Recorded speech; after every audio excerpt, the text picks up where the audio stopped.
Speaking of, welcome to the After Party Hangover, and these are the Tripod Sessions. I am your host, Mangria Fueled, along with Big Carpe himself.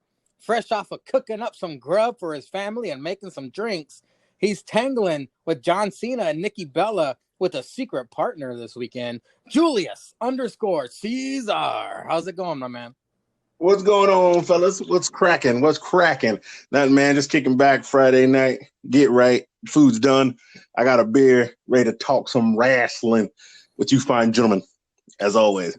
Propping up the tripod, the reigning, defending, undisputed APPW decent champion and host of the faux pod, the Great Bretsky 99. What is going on, my man?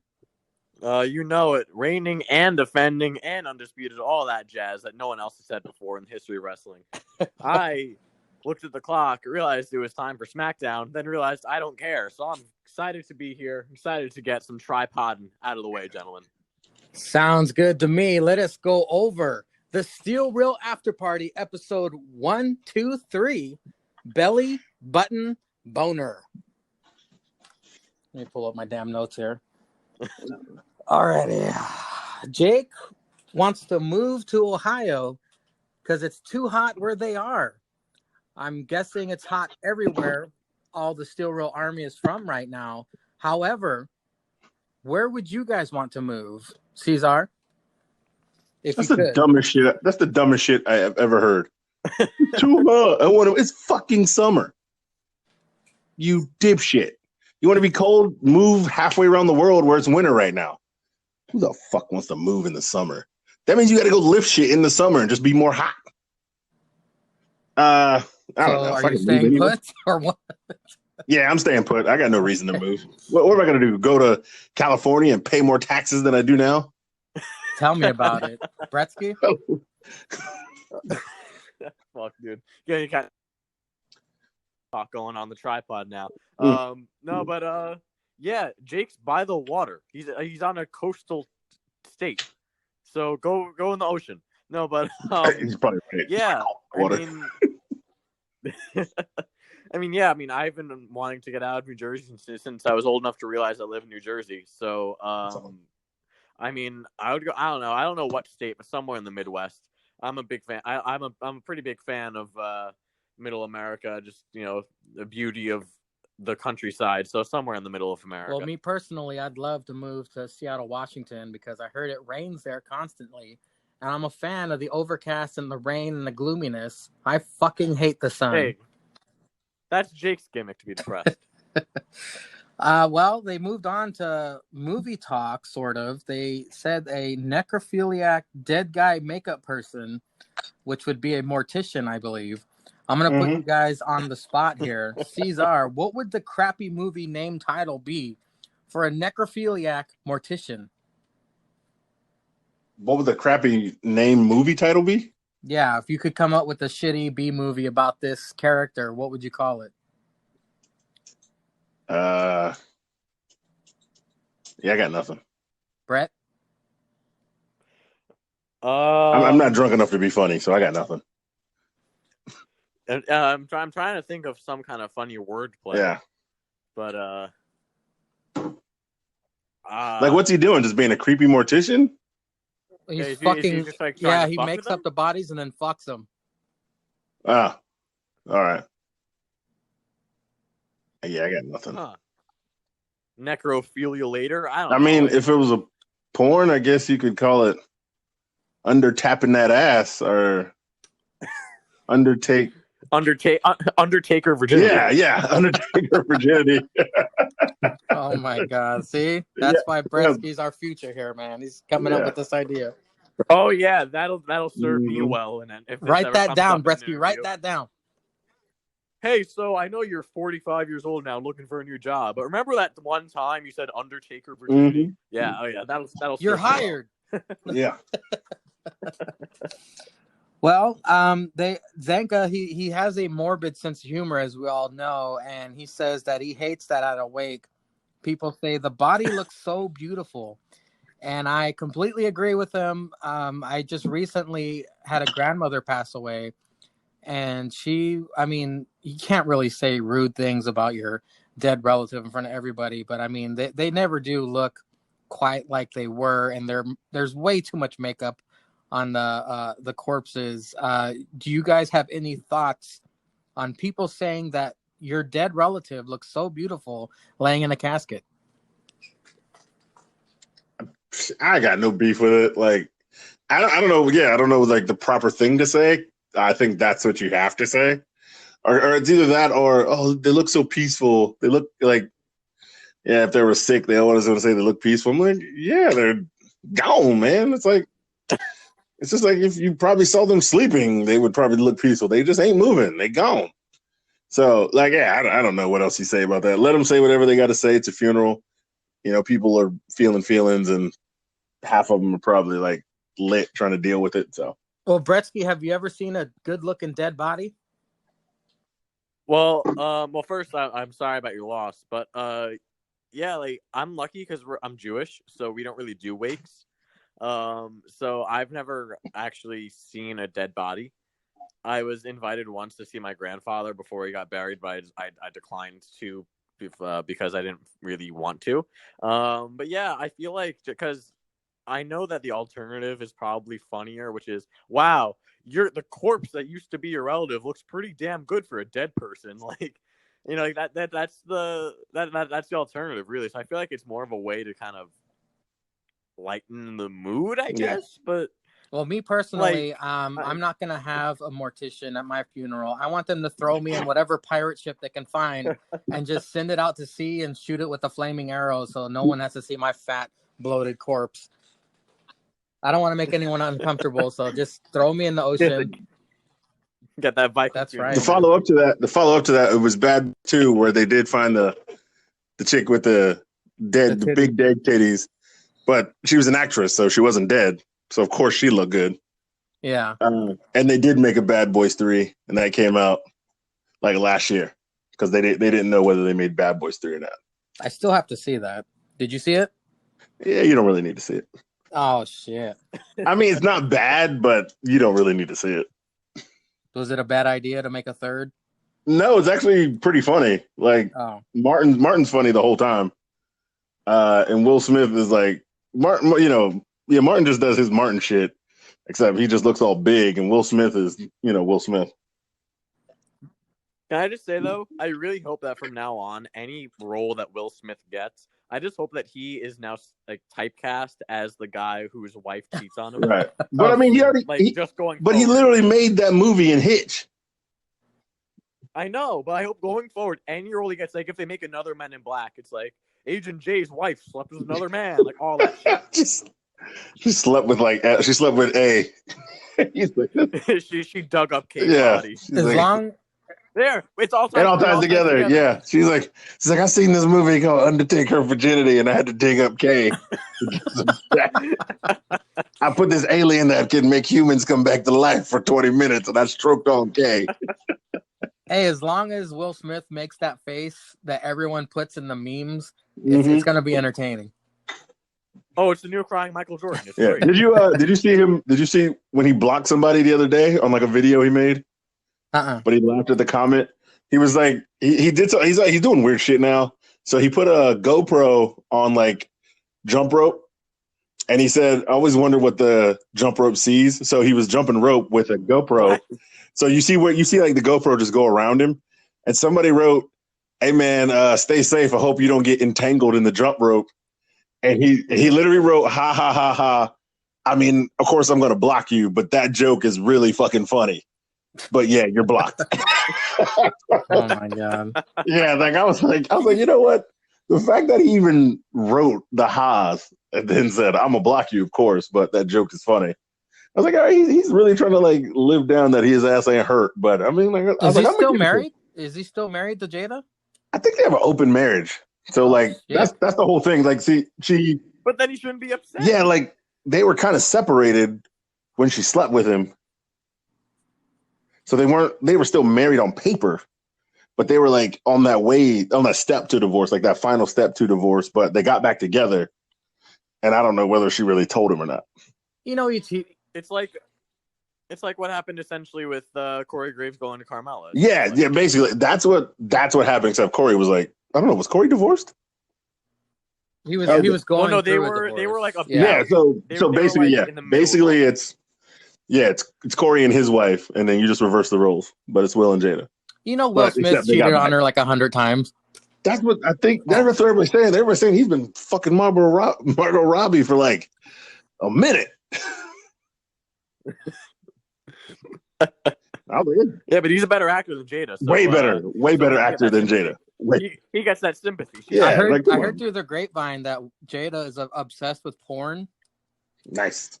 I don't know. There's all these weird facts that are out there. You can't really believe anything you read, but I mean, yeah, it is funny. Because I heard a thing where like when he got the role in Suicide Squad, that's the second Margot Robbie movie. Like Jada was like, "No, nigga, you better get in shape. You ain't gonna have these motherfuckers in here on a superhero movie making you look weak. Like you would be all dad bod fat. You better get your punk ass in shape." So he's like working out every day, trying to get buff. I mean, she's hot. Why not stroke that thing? He was being a method actor because they fucked in the comics. They did. Yeah, he was being real method. Exactly. There you go. There's the excuse. No, honey, I swear. That was literally just for like, camera stuff, like, screen time. We gotta connect physically so that, when I act.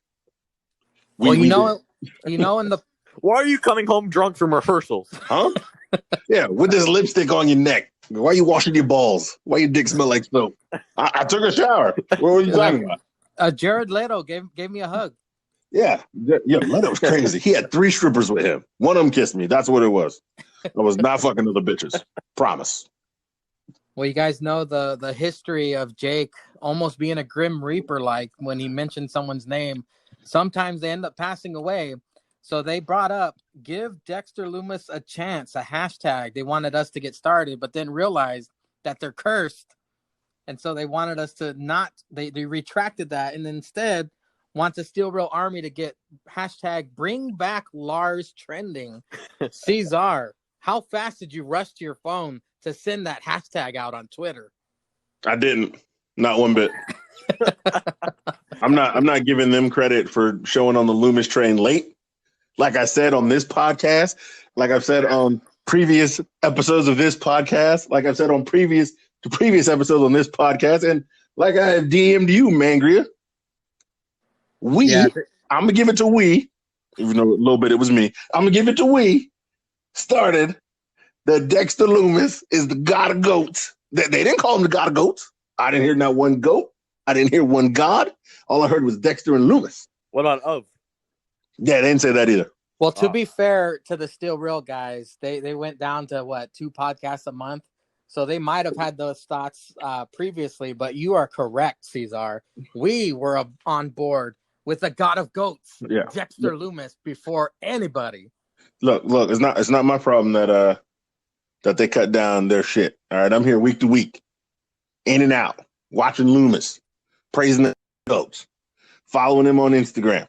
Bretsky's buying cameos. That's what I was about to say. We out here in these streets. We are here in these streets representing the God of Goats, repping his name, praising it to the masses. I tried the cameo too, and it didn't go through. But Bretsky got the cameo. We've been praising him for months, so we can take credit. Yeah, tripod sessions. Yeah, I'm not.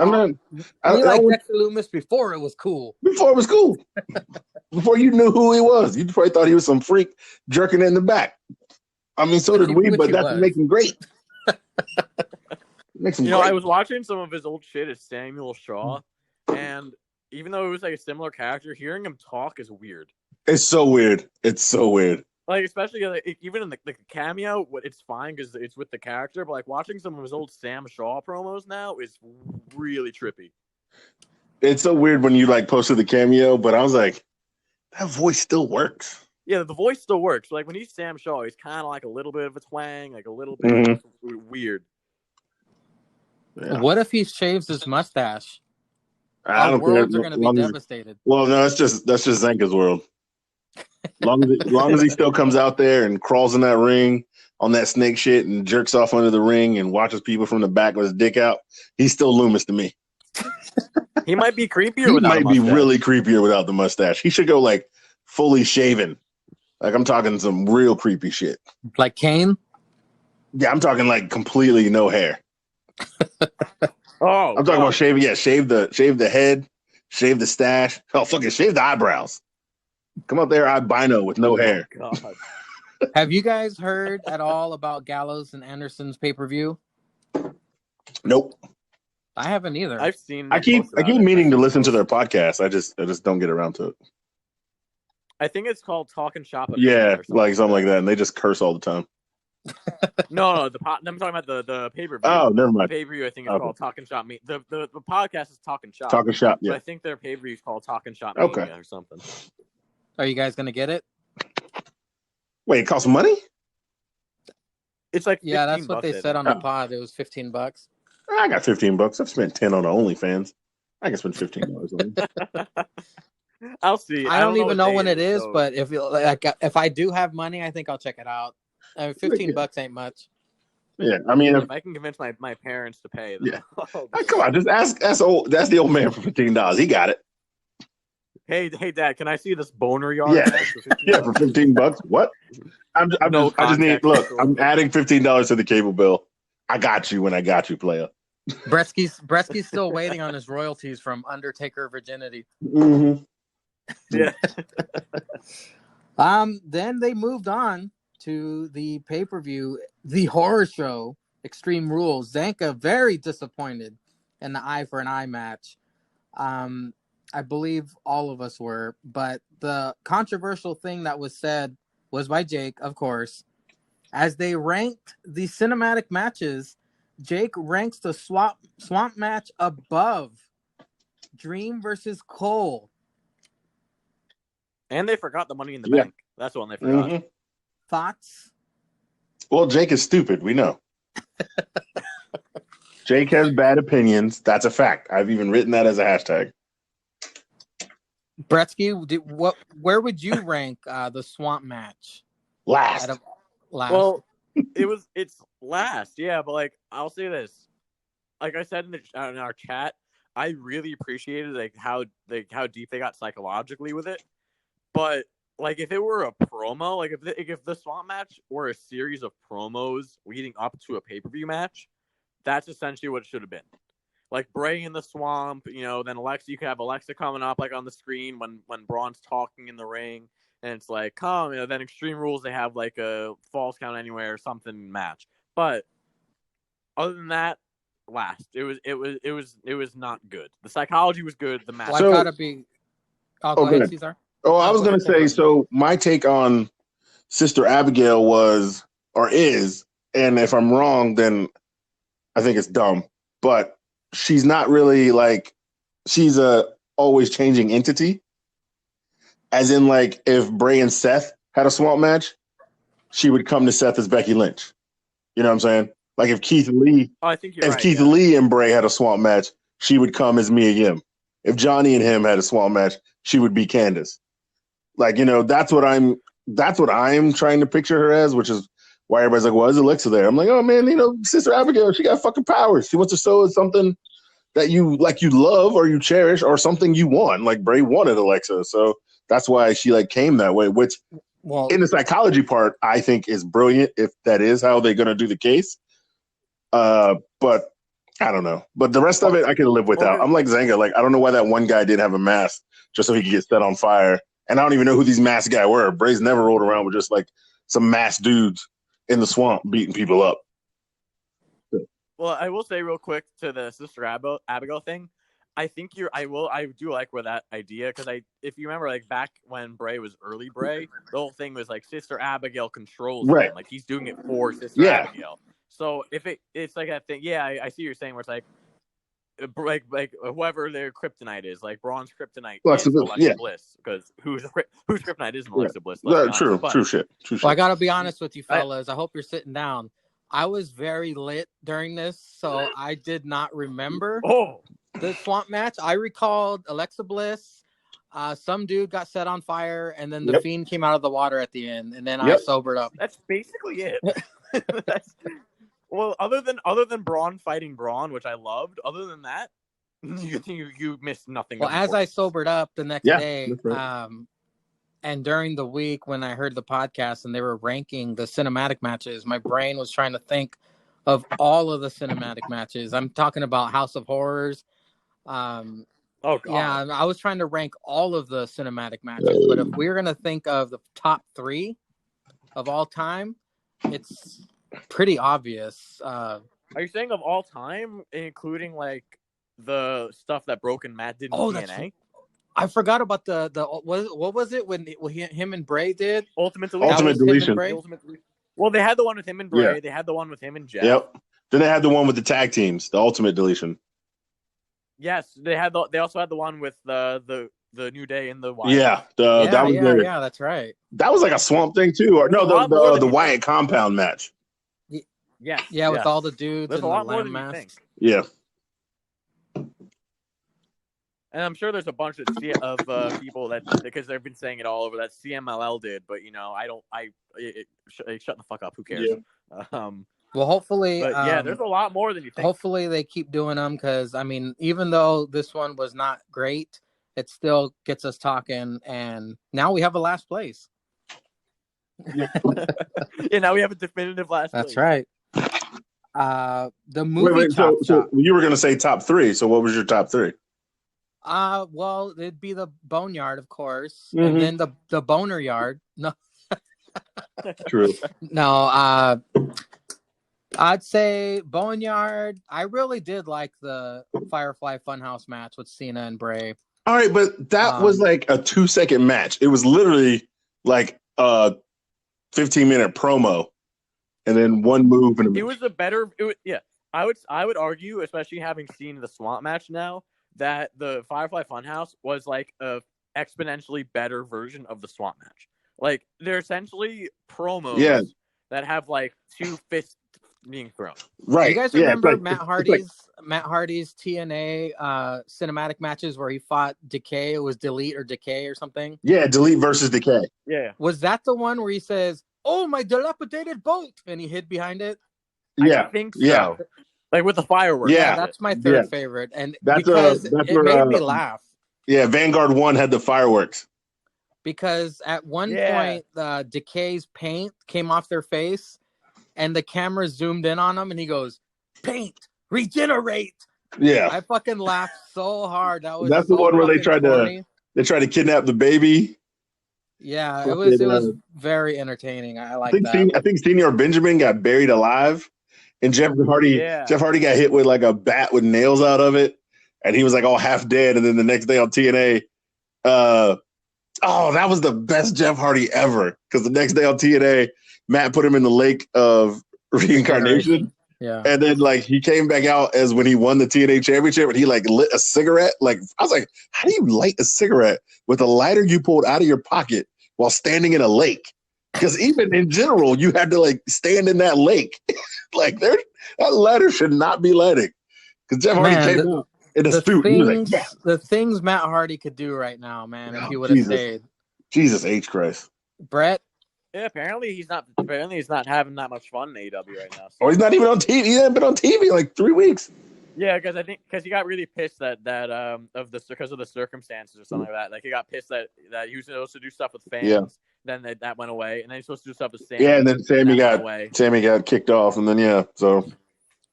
Well, Bretsky, where are your rankings for the top 3 cinematic matches? Well, I'll say this: I don't think that you can count the Stampede as a cinematic match. I think they did. They did. Zanka did. I don't know if you can. That was literally like just a big hardcore match. Yeah, it wasn't like it was like a giant false count anywhere. Yeah. It's because they had cinematic stuff, but it wasn't a cinematic match. So along that vein, go number 1, Boneyard. Number 2, the Delete or Decay. And then I'll go number 3, Money in the Bank. Yeah, I mean, I gotta agree with Bretsky on that, because Delete and Decay is up there, man. That thing was missile. That tag match had funny moments because I think like something happened with the hurricane, Like he showed up in a Oh, car with the yeah. or shovel, something. right? They're like, oh, the H of 3 No, or no, something. Who's burying somebody, people? yeah, he showed up at the gate with a partner. No, somebody showed up and their partner was injured, and then the hurricane showed up in a taxi, and then he got like hit with the Yeah. shovel and fell in a grave, and then somebody was like, I haven't seen a faster burial since the man with 3 H's in his name, and like I think Matt Hardy said that. And they look at the camera and give a thumbs Yeah, up. it gave him a thumbs up in a week. Like that tag match was Yeah. entertaining, and so I'm gonna go. All right, the tag match is 4. Bretsky had the right label, but the tag match is like 4. It's like 3.1. You know, it's right there below the 3. But Yeah, 3A. yeah, 3A, 3B. It's fucking classic, but yeah. Well, I don't know if you guys were stumped like I was during the movie Chop Chop, but my God, Zanka did some great homework and stumped Jake on 2 of the 3 questions. I didn't even know the X-Files one. I didn't really watch many X-Files. Once he said TV show, like there's only so many you could think of. I was thinking, Twilight Zone, or like some kind of. So yeah, that's what I thought. I thought Yeah. X-Files and Twilight Zone. So at least you had a 50-50 shot. But the Scream one was pretty funny, the Michael Jackson thing, and then Jake kept referring to a toilet going in reverse or something. I think he was talking about the blood going down the drain.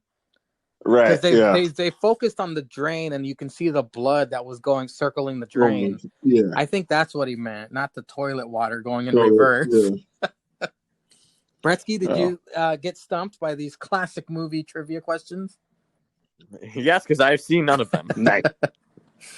I didn't look up the Blair Witch facts, but my God, if that's true, that's fucking insane. I would have quit like the first day. I was like, no, I'm going to Paranormal Activity. That's some Will Smith method acting. I guess so. Torturing them damn kids. Shit. You know what they should do, though? They should make a documentary about the making of Blair Witch Project. That might be more interesting than the actual movie. I think they did do that. I feel like they have. Oh, yeah, good. I need to check that shit out then. Yeah, Google that shit. I swear there's like making of Blair Witch or some shit. I think I've heard of that before. So, Bretsky, I got to get personal here. Uh-oh. Do you have gold up your ass? Don't tell anyone, okay? Wow. Because Zanka says that why do pedos go for young kids? Do they have gold up their snizzes? And then Jake says, well, there's boys too. Which basically, by the way, incriminates Jake. By the Exactly. Exactly. Like, cancel Jake. Let's just be real. Cancel his ass. It's like he was like trying to be all smooth with it, but he's like, "Oh man, wait a minute, what? I don't go after girls." Yeah. Well, I told you guys the series finale of To Catch a Predator. I mean, this is going to be one of the clips they used during that show. Yeah, they got so much evidence on Jake, man. He's getting canceled. His father ain't gonna be able to help him out, but he's doing it in his father's house, so his father's got to go too. We got to take down the whole family. I live with my father. I work for my father. Well, the LOL line of the podcast was kind of hard to choose because it was a whole scenario that Zanka made of Nikki crosses Blair Witch Forest she had in her pants. But the line that I chose was after Jake said there's nothing to eat there. And he goes, there's definitely Cheez-It crumbs in there. That was the funniest that I laughed on that one. But did you guys have any specific lines that made you laugh that you can recall at the moment? Nah. Yeah, nothing I can think of off the top of my head. I'm not as prepared as you, Mr. Mangry. Yeah, so I don't take notes during the podcast. I'm usually like listening, waiting for something funny to happen. Then I start listening. I'm usually at work trying to like clean up. I listen to every episode 3 times because this is the inspiration for the After Party Hangover.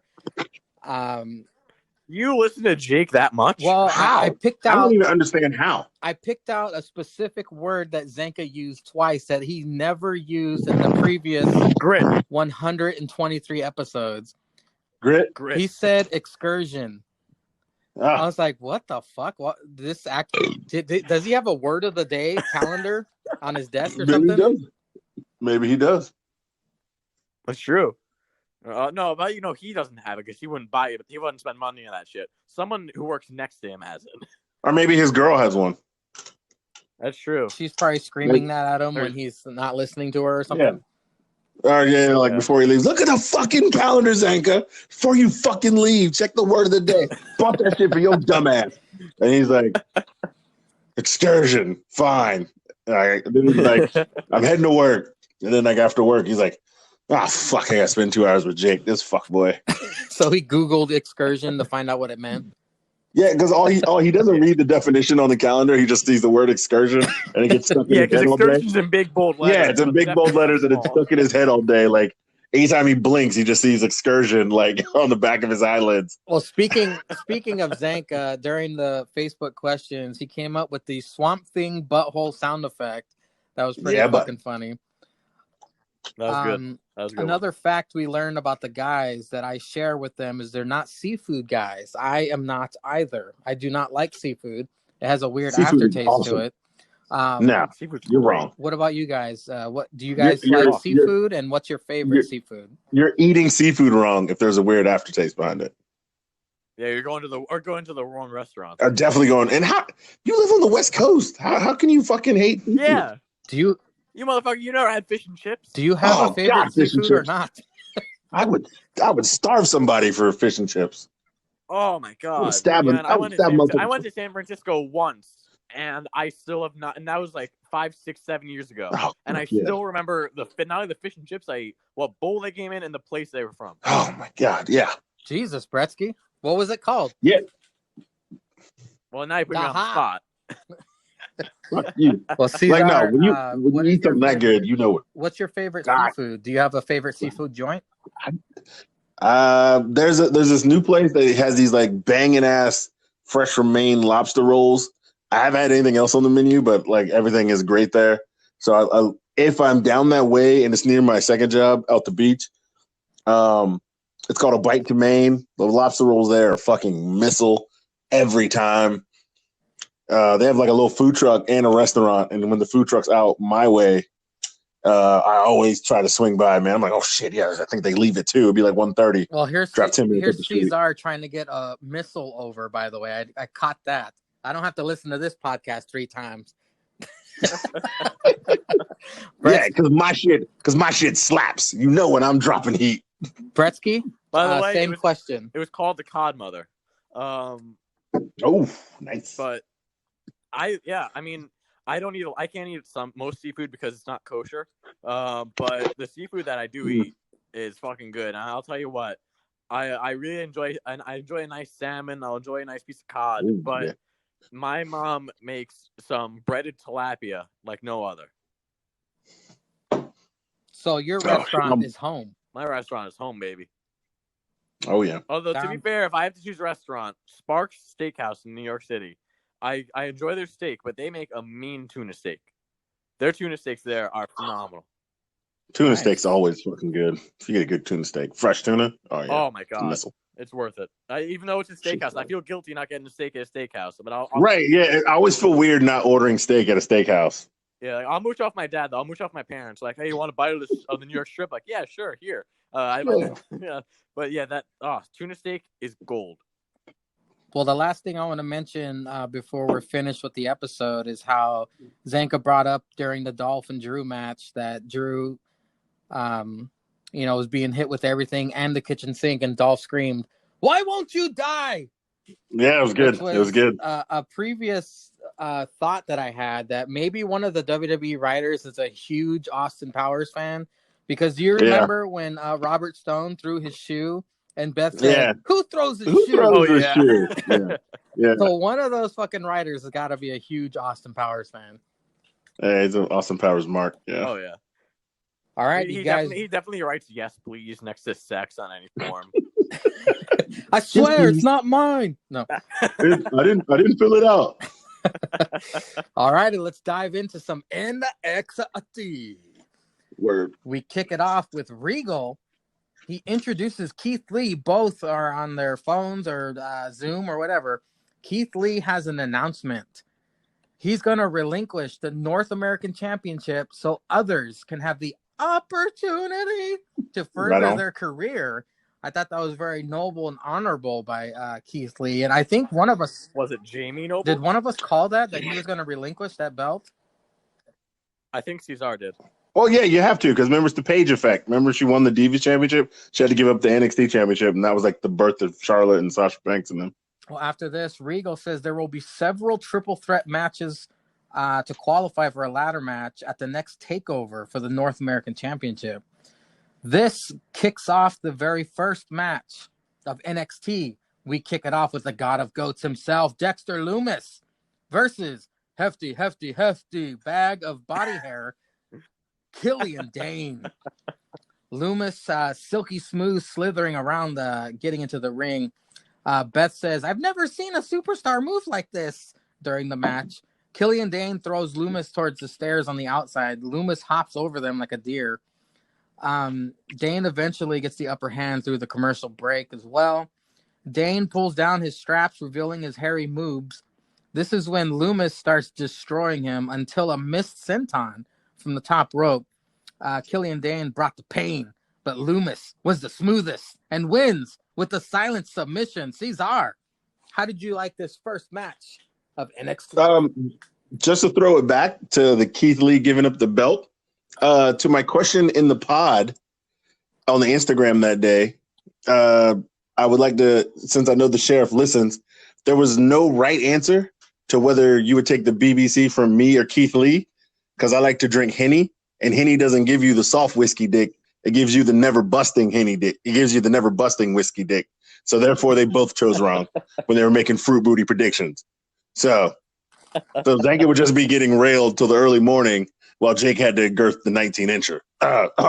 No, I digress. The opening match was very good. I mean, hey, if you got to start a show, you got to start it with the God of Goats.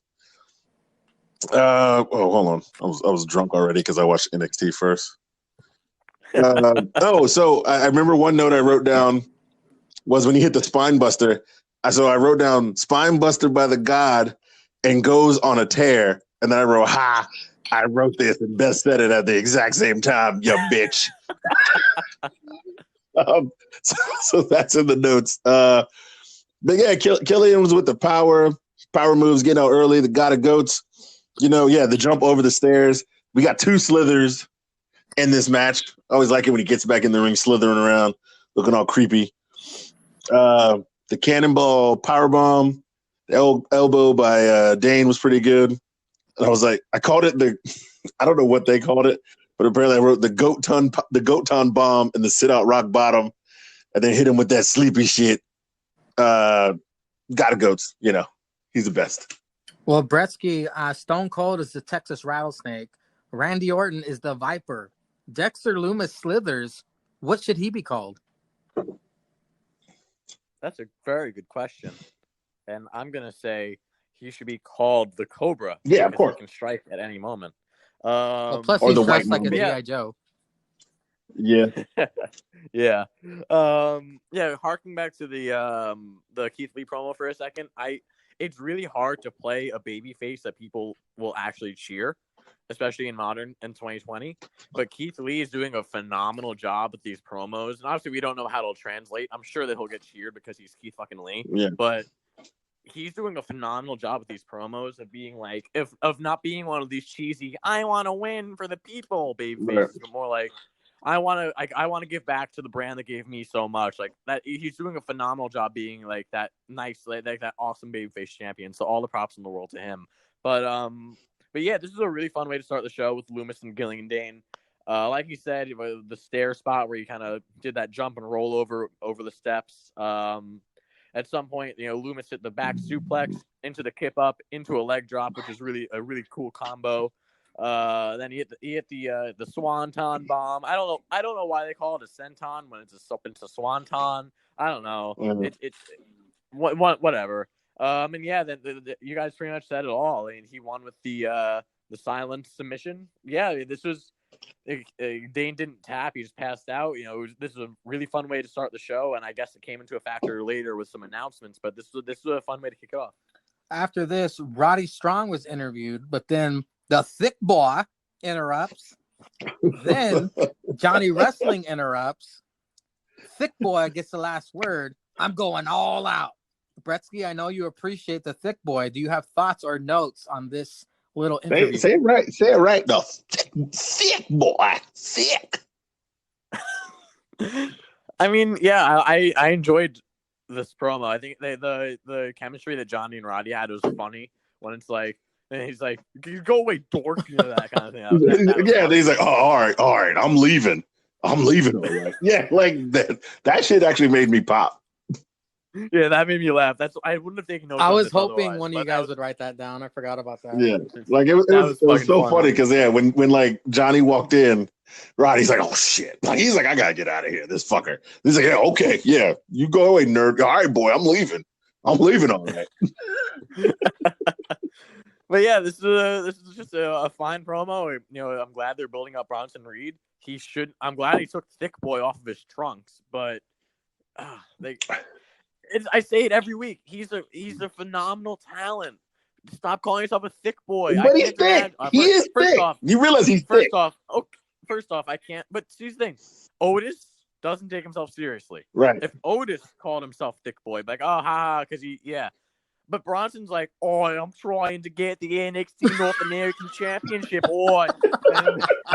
And he's like, oh, that'll stare. He's like, shakes the steps. Oh, and he's like, oh, I'm the thick boy. Yeah, like, no, like, it doesn't fit. Man, it doesn't fit. He's young. He's a millennial. He wants to use cool slang. He wants to be the thick boy. He wants to be the thick boy. The thick boy. Well, the most annoying thing about Thick Boy to me is not the name Thick Boy, but I'm gonna steal a Caesar-zium, his fruit booty haircut. My God, that just gotta go. That just gotta go. Yeah. Caesar, do you have any notes on this segment? And if you have any notes on the Dakota Kai cell phone promo, go ahead and say that as well. No, I didn't write any notes on any promos this week. But promos or interviews. But yeah, I do remember the Thick Boy. Yeah, his haircut's got to go. It always sits on one side. Yep. You need a neutral haircut. That's the millennial. That's the typical millennial haircut. Yeah, that's some fuck shit. So he can get gone. Oh yeah, Dakota Kai. I thought I was gonna have the boner of the night just watching Dakota Kai talk about how she wants that NXT championship, but I had a super boner later, and y'all probably know what segment it was with our favorite manager. Oh yeah, and Mangria's new favorite woman in NXT. We'll get to that. We'll get to that. Oh, I damn near skeeted in my trunks, girl. Well, Bretsky, did you write anything down for the Dakota cell phone promo? I didn't, but it was because, of course, it's a good promo. It was a great promo. I'm excited. I don't know what they're going to do because I feel like Dakota Kai could win the title, but I also feel like it's too soon for Io to lose it. So I have no idea unless they plan on calling up Io really quick to replace Kairi Sane as the tag team partner. But I think Cesar dropped off. Did he? Yeah. Uh-oh. Well, the one thing I wanted to ask you as I invite him back, do you think Straight Sonya has the Rona? No, I don't think so. No. Because there was no need for her to be there last week, and there was no need for her to be in the cell phone promo because I'm sure they're not staying in the same house together. So, she hasn't really had a need to be there. They always, like you guys said previously, they have the HBK Diesel relationship. I just figured Straight Sonya would be there as her bodyguard still, just to make an appearance for the promo, and then go back to having the Rona. I'm not sure. It did look like it was from her home pool, though. What happened, Cesar? I don't know. Like, she could live in Orlando, and the other one could live in Jacksonville for all we know. So that's a drive. Cesar dropped his phone and his margarita. I did drop the phone in the beer, but we back. Well, after the commercial break, Everrise versus no. You say them right. Dollar Store Young Bucks versus the Mounties. No, wait, it is Breezango. Wait, hold on. Who are we talking about? The very homoerotic tag team Everrise. Yeah, I don't know who those guys are. They're even more homoerotic than Breezango. I know who Breezango is. I know who Breezango is. I know who they're there. Yeah. When Everrise got on the turnbuckle and they were like, one dude was holding the other dude.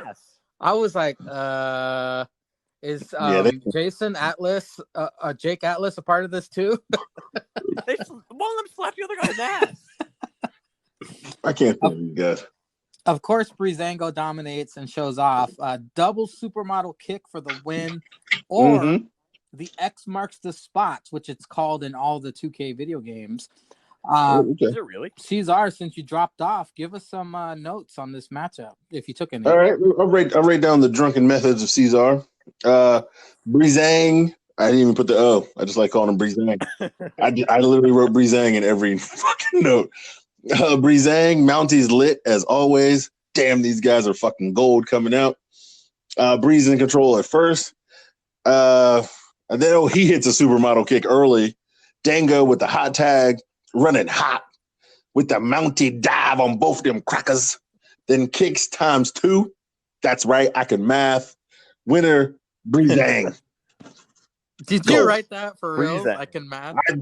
I wrote that.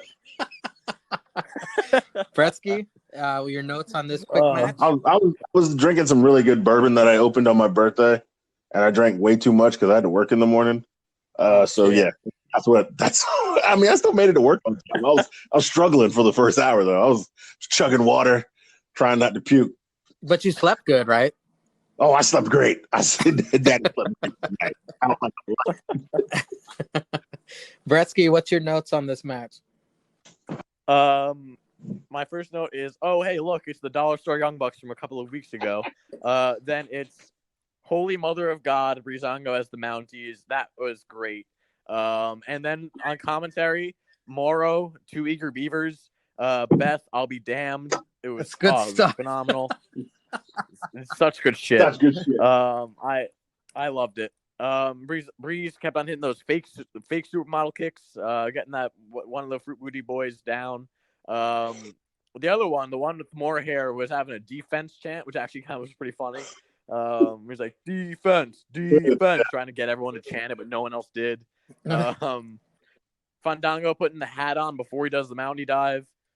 Breezango wins with the double supermodel kick. Yeah, I mean, whatever, gets Breezango a win. Well, Dominik Dijakovic was interviewed after this, but I didn't really take any notes.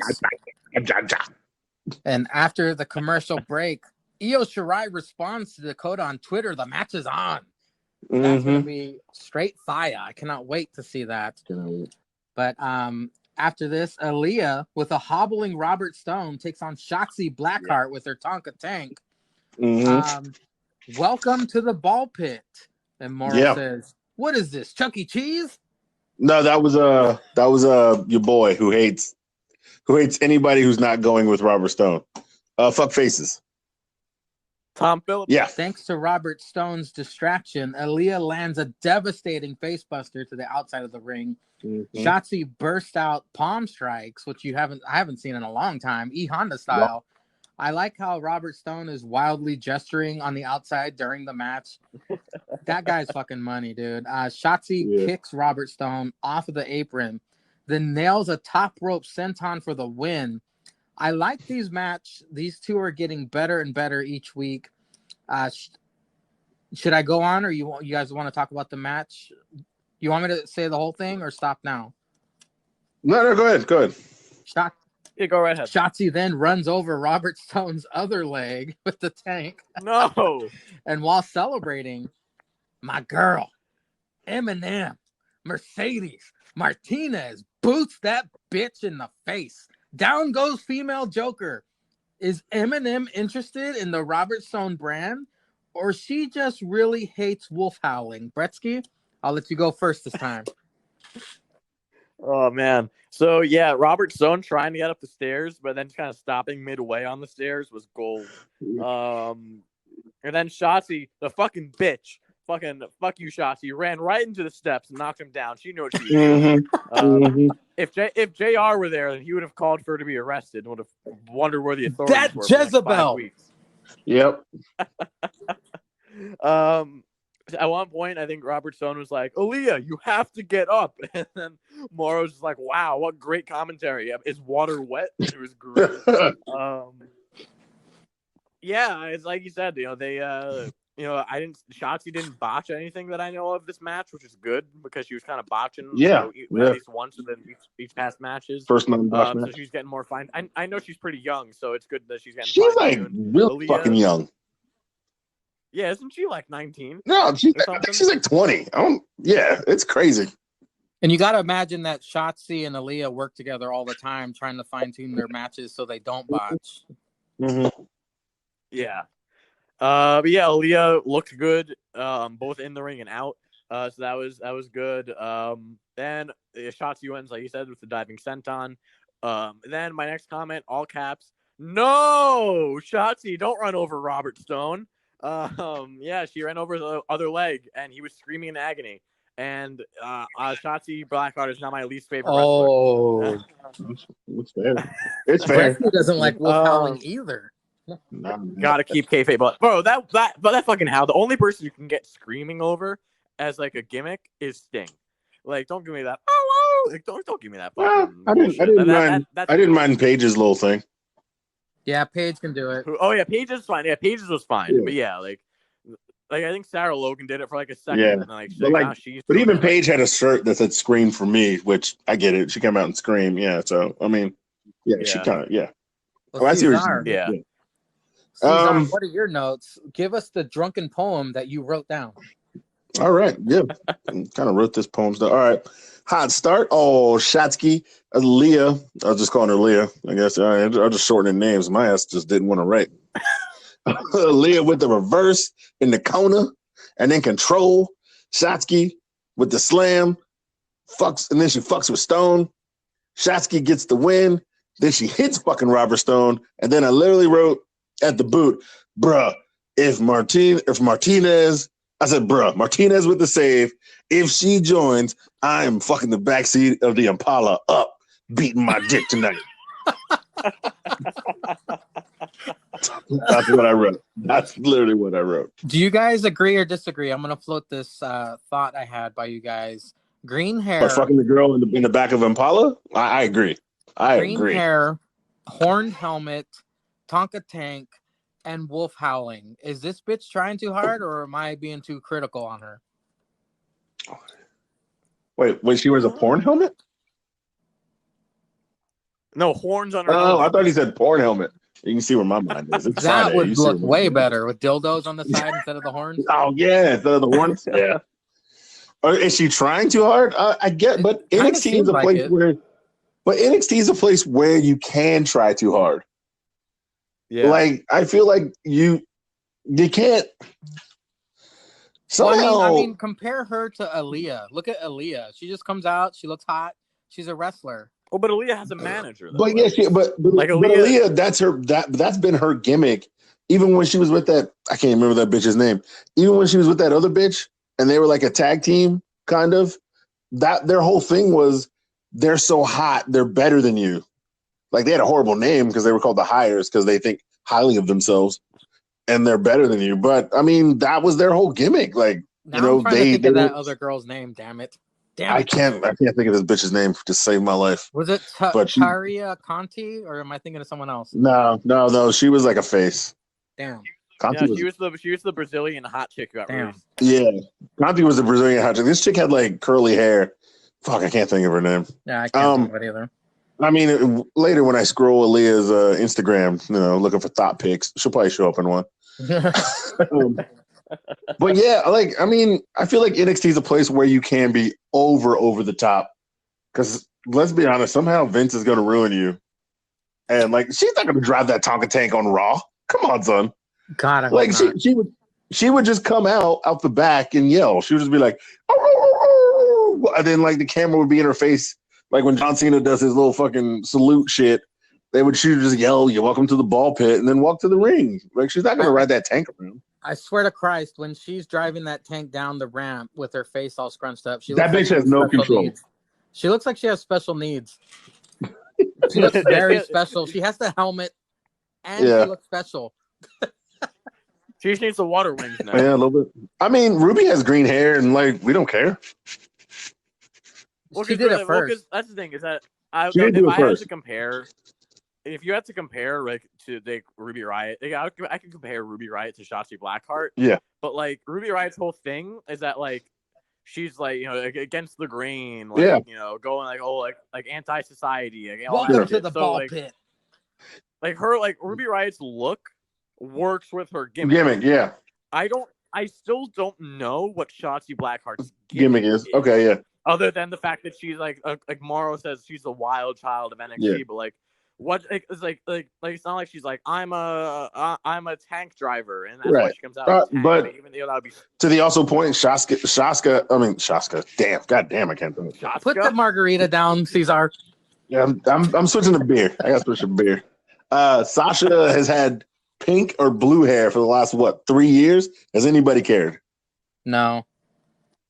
Yeah, I don't think the hair color matters. Like it works. Like also like Sasha uses the hair for her gimmick. Yeah. Like the darker hair. Like when she has darker hair, she's heel. When she has lighter hair, so I mean, like that kind of shit. I get where you're coming from, Angria, because it's like when you have a friend who always wears hats, and then like when he has a hat on, it doesn't matter because he's always having hats, and then like hats and he puts blend with his character. So you're just like, why are you wearing that? Well, but if it fit you, it would blend. I kind of see where you're coming from. That's what I see. Cesar, you said the NXT is kind of like the when you're saying with Shotzi and the green hair, like she's testing stuff out, seeing what works, what doesn't work. Okay, I get it now. Yeah, she's working shit out. Yeah, but she's still like we said, like 20, whatever. Like she's got time. After the commercial break, we get a Swerve spotlight video that was very cool. I didn't know much about him, but now I do. He's hinting at a match with Bretsky's favorite, Santos Escobar. Thoughts on the spotlight video, Bretsky? A Swerve. I loved it. This was great. I mean, I don't watch 205 Live, so like, and I know Swerve's been on there recently, and like I know he was doing shit more in NXT when I wasn't really able to watch. But I know he's really good because obviously. So this is really cool. Whether I'm guessing it's real, like the stuff that he said about like him being able to come out of his shell. I'm guessing it's real, but still, it was really good character development, and all that stuff. And so, if you can give me character development, and you get him saying like the fact they're actually bringing up the fact that Swerve beat Hijo del Fantasma in the tournament, the fact they're bringing that back up, I am happy. This is like the most long-term storytelling we've gotten in a while, so I'm happy with it. Also, by the way, before we go on, I don't know if you guys follow WrestleBotch on Instagram.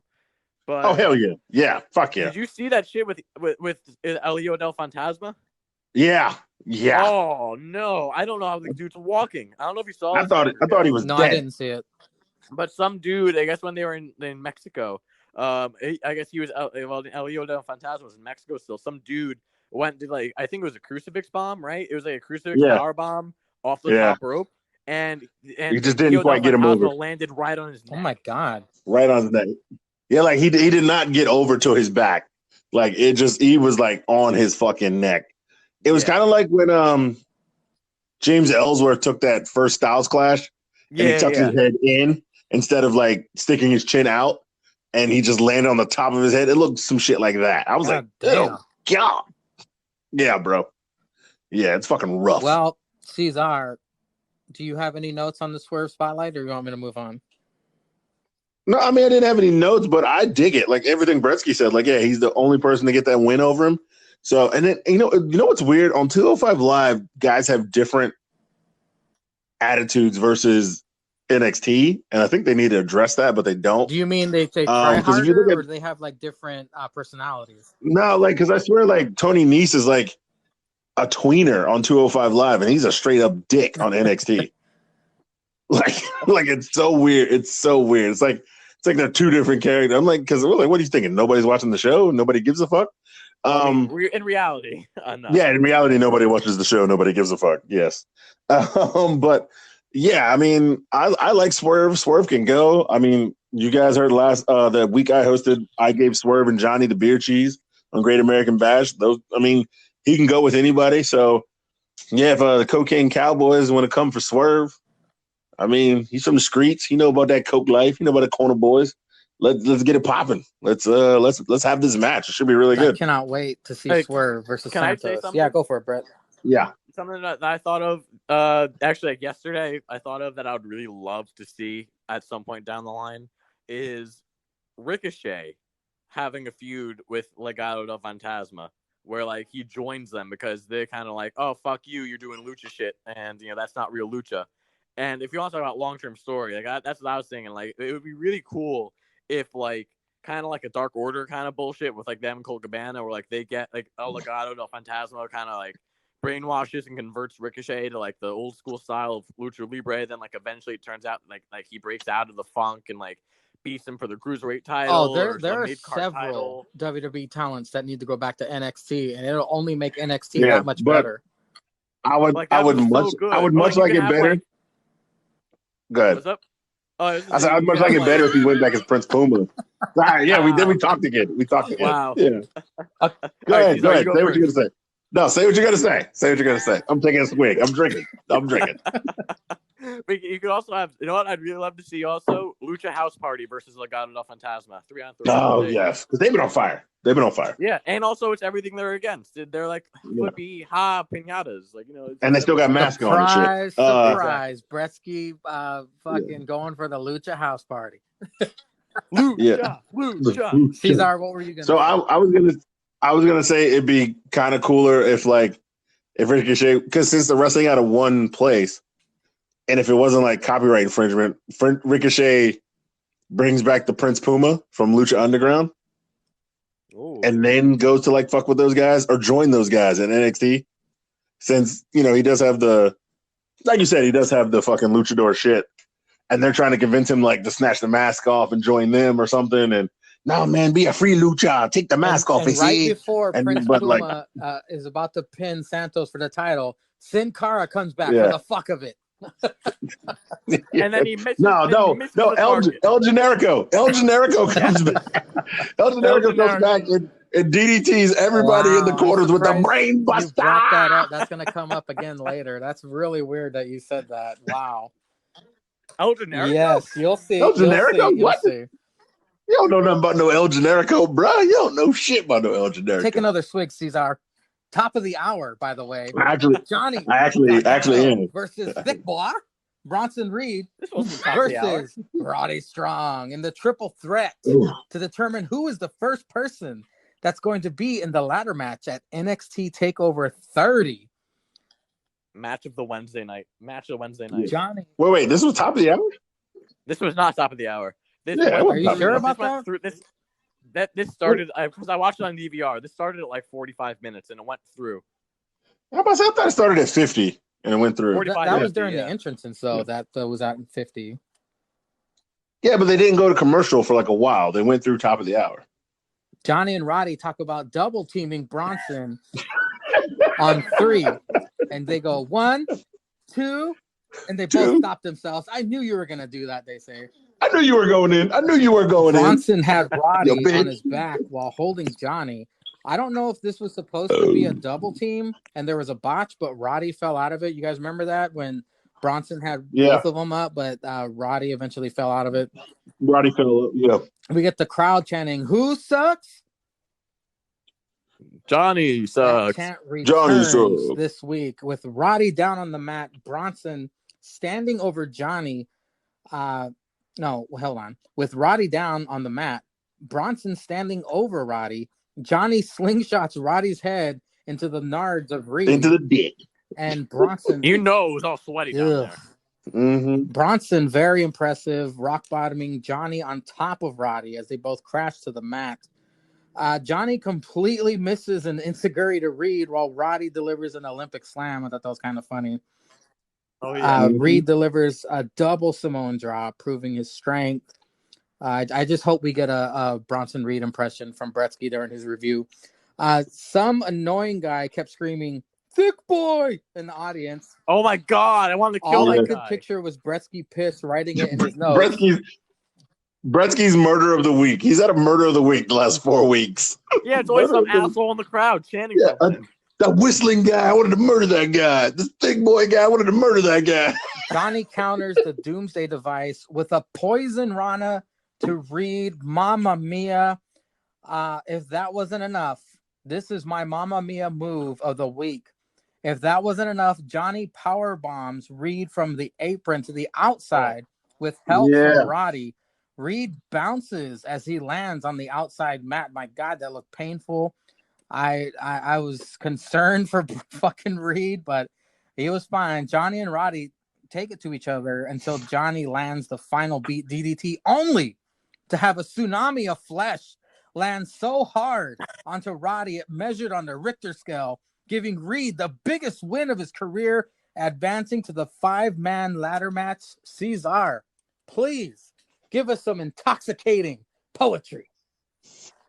So before I start this off, me and my friends who are longtime wrestling fans since back when we were friends in high school, we always have a rule in these matches and also in like hardcore matches. It's whoever takes the most pain in those matches is usually going to be the one who wins. So when something looks really rough and we say ouch, we're like, you know the rules, nigga. You know the rules. So that power bomb in my head, I was saying, you know the rules. I was like, oh shit, Thick Boy might pull it out. You know the rules. I feel like these are unwritten WWE rules. like you see that one guy in a ladder match who's like eating tables, and then he wins the belt. So you're just like, you know the rules. Too bad that didn't work in AEW with fucking Darby Allin getting murdered. Yeah, see, that's what I said. These are unwritten WWE rules. Yeah. These are not AEW rules. I got to watch some more AEW to get their rules down. They're still working it out. All I know they is have no rules. No, the one rule is Cody Jarrett always wins. That's the fucking rule. Yep. So I got a Thick Boy in control during that commercial. That's short for commercial. Like I said, I was lit. We did the white people, man. Over here. Yeah. All right. Yeah, that's right. You guys are white. Yeah, you know white bitches talk like this all the time. Knee from Roddy, and the heels take over. Then I put Gargano put Roddy in the Thick Boy's bowels. I wrote bowels with a W. B-A-W-L-L-S. I was about to say, please tell me you spelled it like that. Yeah. You got to spell it like that. Slingshot to the tope. I put BB by backbreaker by Strong. Reed with the I don't know what the fuck the 241 is. I don't know what the fuck I was writing there. I was on some shit. I think Mauro said something and I just wrote numbers. So I was like back and forth. Thick Boy with the tope, the poison Rana to the knee, to the super kick, to the fucking power bomb. You know the rules. I wrote that in quotations. You know the rules. I was like, that lawn dart. God damn. Then I was like, Thick Boy off the top. I was like, that hoe dead. 1, 2, 3. Yeah, that hoe dead. 1, 2, 3. And the Thick Boy, which surprised me, even though I did say you know the rules. Still surprised me that they went with the Thick Boy over to. I mean, it's great. They're giving opportunities. I guess I should have been the theme because you know. Lee said it. Opportunities on Batista's dick. That's what she's giving. Oh shit. But I like it though. Thick boy. Put the tongue under the teeth for thick for Bretsky. Thick Boy getting that win, going to the ladder match. I don't know how his fat ass gonna get up the ladder, but hey. I'm here to see it. He's gonna pull some Otis shit where the rungs fall off. Well, Bretsky. Oh yeah, where it breaks in half. Well, Bretsky, do you think the right man won? Yes, I do. Because at this point, Johnny is there to put people over, and Roddy is not going to win anything because Undisputed Era is going to be going up to the main roster at some point soon. No, we don't hope. No, we don't hope. They need to stay in NXT. And be great. Yeah, but no, them on Raw would save Raw. Yeah, Raw needs something. I don't watch Raw. I'm not watching. Look, all right, granted, 4 guys could save Raw, but there's only going to be 3 because there's still Rona and your boy got diabetes. The therapist? I'm not going to risk it. Yeah, the therapist. Yeah, the therapist. Uh-oh. Yeah, the therapist. Hopefully Roddy doesn't need any more therapy. Yeah, I heard Jake is going to get his therapy degree because if you spell out therapist, it looks like the rapist. It's like that classic Celebrity Jeopardy. Yeah, it's a Celebrity Jeopardy line. Sean Connery. I'll take the rapist for 300. That's therapist. Yeah, the answer under that is he likes little children and puts them in his dungeon. What is Jake? He's an elementary school therapist. He's a counselor. He's Mr. Mackey. You popping bottles over there, Mangria? Yeah, I'm getting drunk, bro. Oh yeah. It takes a real lush to hear that certain bottle pop from over a phone. His alcohol sense was tingling. Yeah, I was like, oh shit, man, you're popping bottles. Oh shit. Well, now I see it's my job to hold this shit show together. Yeah, you got to hold this shit together, bro, because we getting lit. Hey, man, great. Don't forget about the slice ratings. No, but Oh shit! Yeah. Wait, who did we pick? I almost texted you guys. If you want to do slice ratings for the last one. Jesus. No, but yeah, I also thought maybe they'll get the old Big Show reinforced gold ladder out for Bronson Reed. But yeah, this was fun. Like I said, match of Wednesday. Yeah. You know, Roddy and Johnny doing the 1, 2. I knew you'd do that. Like that was phenomenal. Morrow with the disgusting line of the night. Reed using his massive girth to his advantage. You know that's right. You know that's right. That was That's the Wednesday night delight for the ladies. Get that girth, lady. So speaking of Bronson Reed's girth, Johnny slingshots Roddy into his giblets. Jesus Christ! I had to feel thick. So that was that looked pain. That looked like it had to be painful for both Roddy and Bronson Reed. Mm-hmm. The theme throughout the match is that they were trying to take out Bronson Reed, but he kept on using one of them to hurt the other one, which was really good. Then Reed with the plancha to both Johnny and Roddy. Jesus Christ, crazy! That looked like it. That was like a you need a spatula to get them boys up moment. Yeah. Johnny doing the Matrix with the Poison Rana, avoiding Roddy, and then doing the Poison Rana. Reed powerbombed onto the floor. Oh my goodness gracious! Shit was weird. That was nasty, but the nastier the better sometimes. Then Roddy takes the one final beat DDT. Then Bronson Reed during the pin splashes onto Roddy, but also I guess hits Johnny's hand because when Johnny gets off, he like shakes his hand. Yeah. And then 1, 2, 3. I love it. I'm a big fan of Bronson Reed, but he needs to try. I don't know how many times I can say it more because he really it's like I said, Otis. If you were an Otis character, it makes sense because I'm thick, I'm big and whatever. Heavy machinery in itself is essentially like that. But if you're gonna tell me you're gonna come out, happy birthday to Tucky. Happy birthday, Tucky. Yeah. If you're going to come out here, look me in the eyes and say, I am a serious threat for championships, and then end with saying, I'm the realest thick boy. Like, no, it doesn't correlate. It doesn't go together. Well, after the commercial break, I thought this would be Bretsky's match of the night. It's Thatcher versus Lorcan 2. Blue versus dark blue. Aesthetically, looking like a tag team, but in the ring, trading the ugliest mugs in NXT. Thatcher seems like the kind of dude who probably prefers to wrestle naked, like in the Roman times. He's got to leave. He's got to leave for his dick. Where the fuck is Danny Burch? He got the Rona too, or he's back in merry old England? Maybe he's probably in England. That's what that thought popped into my head during this match because we always see Lorcan getting Thatcher's face, but we never see Burch getting his back or something. These guys put on another hell of a technical match. Bretsky's brain boner definitely went from 6 to midnight. Thatcher. I forgot this was happening too, so I was really happy. Thatcher lost 2 teeth during that match with Matt Riddle in the pit fight. Good God. And his mouth shows it. Lorcan would make a perfect denture. They should tag Lorcan. Oh, Lorcan would make a perfect denture. They should tag. That's the end of that sentence. Lorcan. Oh, okay, yeah. Lorcan locks in the Fujiwara armbar. Thatcher fishhooks to escape. While cranking on Thatcher's arm, Thatcher manages to pin Lorcan's shoulders to the mat, snags a handful of tights for the pin and the win. Bretsky wax poetic on this technical masterpiece. Yeah, I mean, I totally forgot this was happening, so I was really excited. It was slightly worse than their match at Bash, but I still loved it.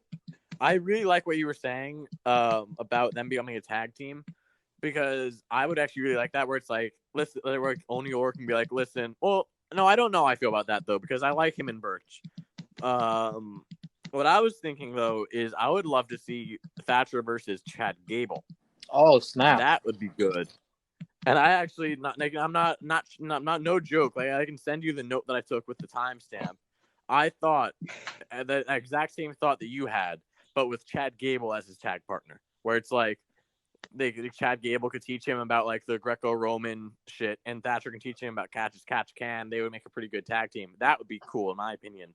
But nonetheless, yeah, this was more. I mean, even though it was still very technical based, it had more physicality than the last one did. With the fish hooks and going to the outside into the post. Mm-hmm.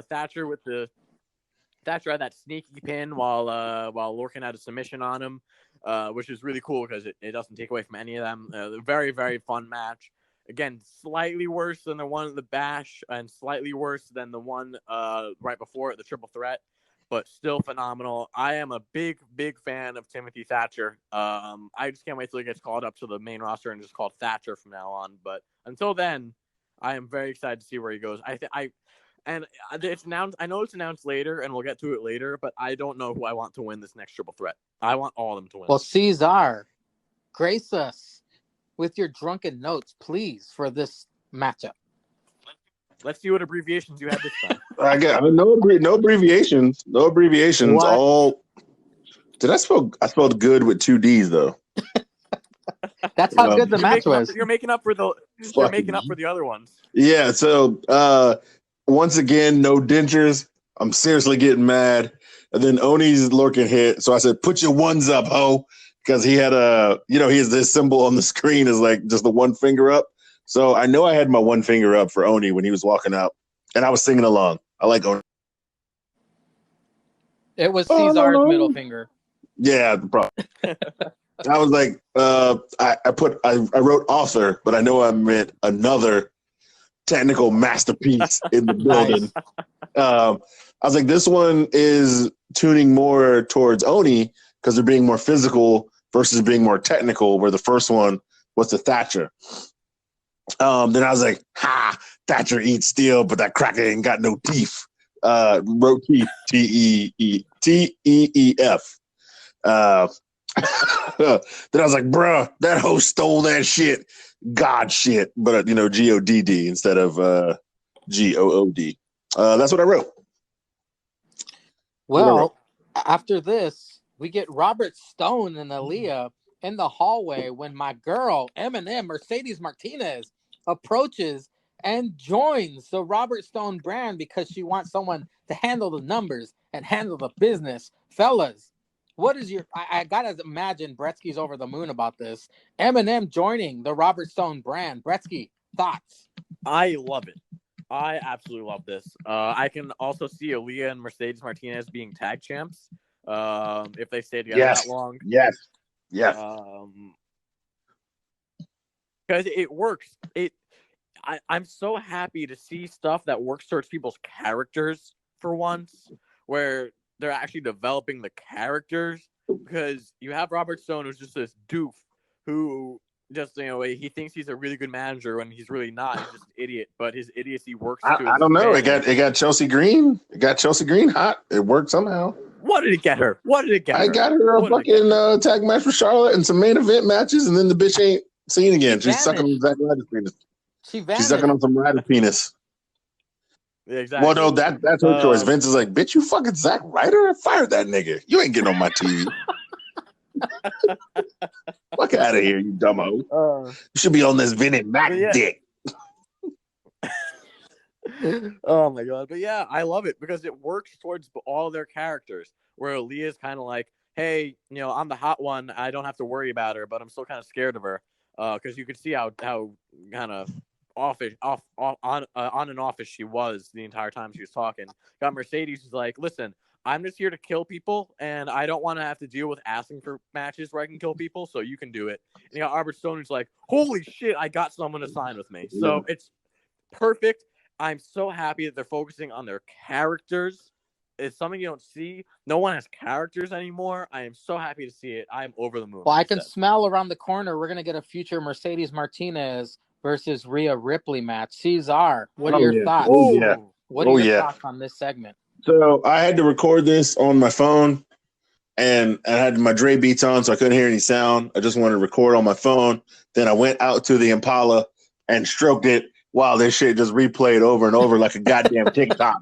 This is probably one of the best segments on it. As soon as that bitch rolled back there and old Robbie Stone was rubbing his leg, I was like, oh, don't you do it, bitch. I'll bring out the baby oil and the Vaseline for this shit. So, oh my God, this is what I need. I need this bitch to come out here every week, fucking up some couches, slapping bitches around, and then Robert Stone gets her that big match at 30 with Ripley. That shit's gonna tear down the house. And then she's gonna want that title shot. Fucking, it's gonna be her, Cap Coda, the bitch in the water. Oh my God, it's so good. Possibilities endless. Endless, gentlemen. Endless. And the Robert Stone gonna be rich. He gonna be dripping in gold. He gonna have a fucking Puff Daddy suit. Talking about, told you that we won't stop. I told you that we won't stop. Just signing bitches and getting money. This is what I need in my NXT. This is what I need. Well, can I just say, I also hope that now there's two people in the brand that from now on they both carry him out to the ring. Oh my God! Yes, that would be so great. You know he's gonna end up in a wheelchair. Whoever's not wrestling, wheels him out in the wheelchair to the ring, and then get some Trish Stratus, Linda McMahon shit. Yeah. Oh yeah. Well, fellas, after the commercial break, I have mentioned, from time to time that I get a brain boner about certain things, but something was announced after the commercial break that made my brain boner so hard it came out of my ear. Next week, the next triple threat match that qualifies for NXT 30 TakeOver, Dexter Lumis, the God of Goats, versus Finn Balor versus Timothy Thatcher. This Finn Balor video promo got me so goddamn excited. Can you guys believe we're going to get to see this next week? So I kind of don't like this because what? Two of the guys should be in this match. At least two, if not all three, should be in the match. But now two. Oh yeah, they're gonna pull some fuck shit second chance triple threat. They're not. See, this is what I'm hoping because I wouldn't be mad if Roddy or Johnny would have won either. Like I'm glad Thick Boy is in, but I wouldn't have been mad if either one of them were in either. So I hope there's some like battle royal last chance fuckery. But you know it. No, first of all, yes. Is the match going to be great? This match, my God, this match is going to burn the house. This needs to be main event next week. I don't care what the fuck they got. This has to be the main event next week. Yes, we got the God dentures. Oh my God, this shit's just going to be great. But two people are out. Like who do you really want to win? Fuck. I'll say Dexter. I know Bresky's picking Thatcher. I'm not, actually.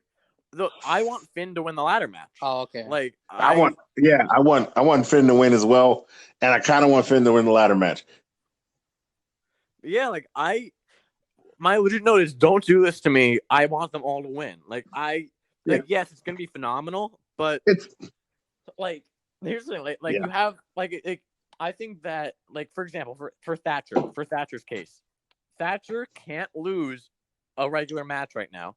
And I feel like it'd be great. He's in a ladder match. He loses his excuse. It's not catch as catch can. He doesn't do well. That's fine. But what about the three-way match? What if he loses? Is that still it hurts him. Dexter, I don't know how much it'll hurt. It all depends on who takes the pin. Really. Dexter, I don't think it'll hurt Dexter at all. I feel like Dexter if he takes a pin. Yeah, Dexter will still. I think Dexter could eat it, and it doesn't hurt him at all because he's not on a winning streak. And remember, even he was feuding with Undisputed Era, he lost to Roddy. He lost to Roddy, and then just put him in the sleeper hold and just wouldn't let go after the match. We barely remember that. Unless you're saying, it was a roll up, but he still lost. He lost. Can I float a theory by you fellas? All right, go ahead. To support my argument here, what do you guys think of this? Finn is about to get the pin on Thatcher or Dexter or whatever. If he's not in jail, Velveteen Dream comes out, fucks over Finn, setting up that match for TakeOver 30. What do you think? Cut this shit off. Cut this shit off in the podcast. I gotta go to sleep on that shit. That's some gold. That'd be some gold. That's a 24-year-old piece of gold, as Leo Rush would say. That's Bretsky anus gold. Oh, Yeah, hey. Leave my that's anus goal out of this. that's underage. That's underage anus goal. Hey, that's Jake just Jake the joined old us. 40. Jake just joined us, ladies and gentlemen. Yeah. Jake just joined us. The old 49er known as Jake, looking for anus goal. That is fucking genius, dude. You gotta use that on the fucking hashtag, dude. Oh shit. Well, I already said it here, so somebody's gonna laugh at it tomorrow, but I'll still write it next Sticks month. is gonna be all over that. I gotta write that down. Sticks is gonna write it down. Hopefully, Sticks, write this down. Jake's a 49er looking for anus gold in young kids. Write it down. Make it a big gay ice cream. Add a flavor. You got it. I believe in you. I love all of these guys. I do want Finn to win the eventual ladder match though, which is the problem. But I don't know, because I feel like Finn, because Finn's whole character, the whole thing with Finn is he called out Keith Lee, and then he can be like, "Listen, you motherfucker," like he said, "Listen, you are too scared to defend it against me, so I'll just win it anyway." But he was calling out Keith Lee in that triple threat because he kind of wanted the North American. He said that's the only title I haven't won in NXT. That's the point, yeah. Yeah, that's the point for that. That's what I'm talking about for the North American. Because I don't know, I get it, but then I kind of wanted. Sad part is, title. Because Dexter doesn't need a title. Thatcher shouldn't be taking a loss at this point, though, if you're trying to build him up. I don't know. Well, Bresky, you said earlier that you don't think Thatcher should lose a normal match. And when you said that, I thought you meant one-on-one. So in my mind, I was thinking, oh, okay, so he can lose a triple threat match because it's not a regular match. Right. Well, no, I mean gimmick matches. Unless they start bringing out weapons, because even though they can, they usually don't. If they start bringing out weapons, but even then, still, I'm scared of Thatcher with a chair in his hand. Even still, but true. I don't know, man. Any of these winners, I'm fine with, but I'm really concerned as to who's going to take the pin. That'll tell me everything. Because honestly, I wanted kind of be the last triple threat match. It'd be two guys and they don't know who the third person is, and that person be the dream to come back to get the belt that he lost to the Undisputed Era.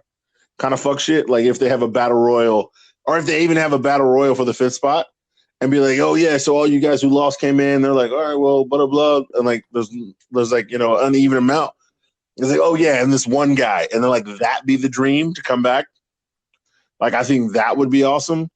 But yeah, now that you said it, man, and then let's not forget Dexter painted that picture of him and Dream as the tag team champs. I'm still not over that picture. I would like to see that shit too. They could probably have a Rock and Mick Foley kind of fucking vibe because Dexter never talks and the Dream never shuts the fuck up. So many possibilities, and it's very fun to speculate. Yeah. I can't imagine. I mean, next week, all three of us, our eyes are going to be glued to that TV screen when NXT comes on, unless me and Cesar are drunk. But well, I'll say this: they're smart. The eyes will still be glued. I might not just be making memories. Yeah, this is smart because I want to see this match more than I want to see anything else they're doing on AEW next week. So I don't even know. I don't know either. I don't even know or care what they're doing next week. This is if I had to choose, just based on what I know that they're doing at this moment next week, on Wednesday, I would watch NXT first. I would choose NXT to watch live over AEW. For this match. Well, trust me, fellas, on the Tripod Beer Runs, we are definitely going to be reviewing this matchup. But up next, finally, the main event of NXT. Main event. Yeah, where's the enthusiasm, Angria? And pray. You fuck boy. And pray. Karrion Kross with Scarlett. Wait, I'm confused. I don't understand that chant when there's no banging on plexiglass. He's got a point. For Cesar to do it. I'm not banging on plexiglass. Yo, Cesar, go get your plexiglass. Make brother. Yeah, where's brother Quarter at? He can do it. He's right here. Hold on. Hey, brother Quarter. Now it's a party. Yeah, he's always here. Hanging out. Versus my drinking buddy. Dominic Dijakovic in the main event. Beast. Your live. My notes for this: these two are similar in strength. Gotta love that cyclone boot from Dominic. That's my favorite move in his repertoire. Kross. I kind of like the time to fly. I like the time to fly. Cross hits a devastating spike DDT before the commercial break. That was incredible. Dominic somersault plancha over the top rope to Carrion. On the outside, Carrion tucks Dom behind the ring steps, which I don't think I've ever seen before, and gets a running kick, knocking Dom out. Carrion drags Dom's lifeless body, that gangly, tall, lifeless body into the ring and pummels Dominic with elbows. This is when your NXT champion, Keith Lee, comes out for support. This got very dramatic. Carrion then chokes out Dom in front of Keith Lee. I got some Rocky IV vibes going on in this. Very dramatic. I liked it. It was Rocky IV, but in reverse. Because the black guy died in Rocky IV. Close out the show. Cesar, what are your notes on the main event? What I got? Well, let's see what he abbreviates this time. I know Dijakovic is abbreviated for sure for him. Yeah, it's double D every time. It's definitely double D. I used to call him Dommy D. Yeah. I was like feeling it. I was like, oh, so they started off feeling it out. I like that. I was like, double D knocks Cross out of the ring. Then I was like, during heat. What the fuck? Did you mean the commercial? Come on, Cesar. Spell check your own shit. You were probably so drunk that you thought it was halftime heat. I did. During heat inside the ring. Oh, yeah. So back inside the ring, Cross is in control. No, Cross is in control. Then I wrote PIP. So that's picture in picture. I don't know what those next two words are. We have to help Cesar decipher his own fucking scribblings. Yeah. Double D reverses with a haymaker. Hits the time to fly. Throws his ass. Hits that choke slam fuck shit. Kicks out. Double D dives. Went too far. Kicked that motherfucker with the ring step. Keith Lee walks his ass out from eating some chicken. Cross with that straight jacket. Man, I'd fuck Scarlett in the back of the Impala. Cross looks at Lee. Cross wins. That's what I wrote. Well, Cesar, my God, either you own an Impala or that was your favorite car as a kid, because that keeps coming up. No, I don't know. I do not know why I picked an Impala for that situation, but I am going with it. I've never owned an Impala. I've never even driven an Impala. I don't even know where I came up with an Impala, but I came it up for that. I wrote it for that question. You hear that, EC3? Feel like it's a good. Be listening.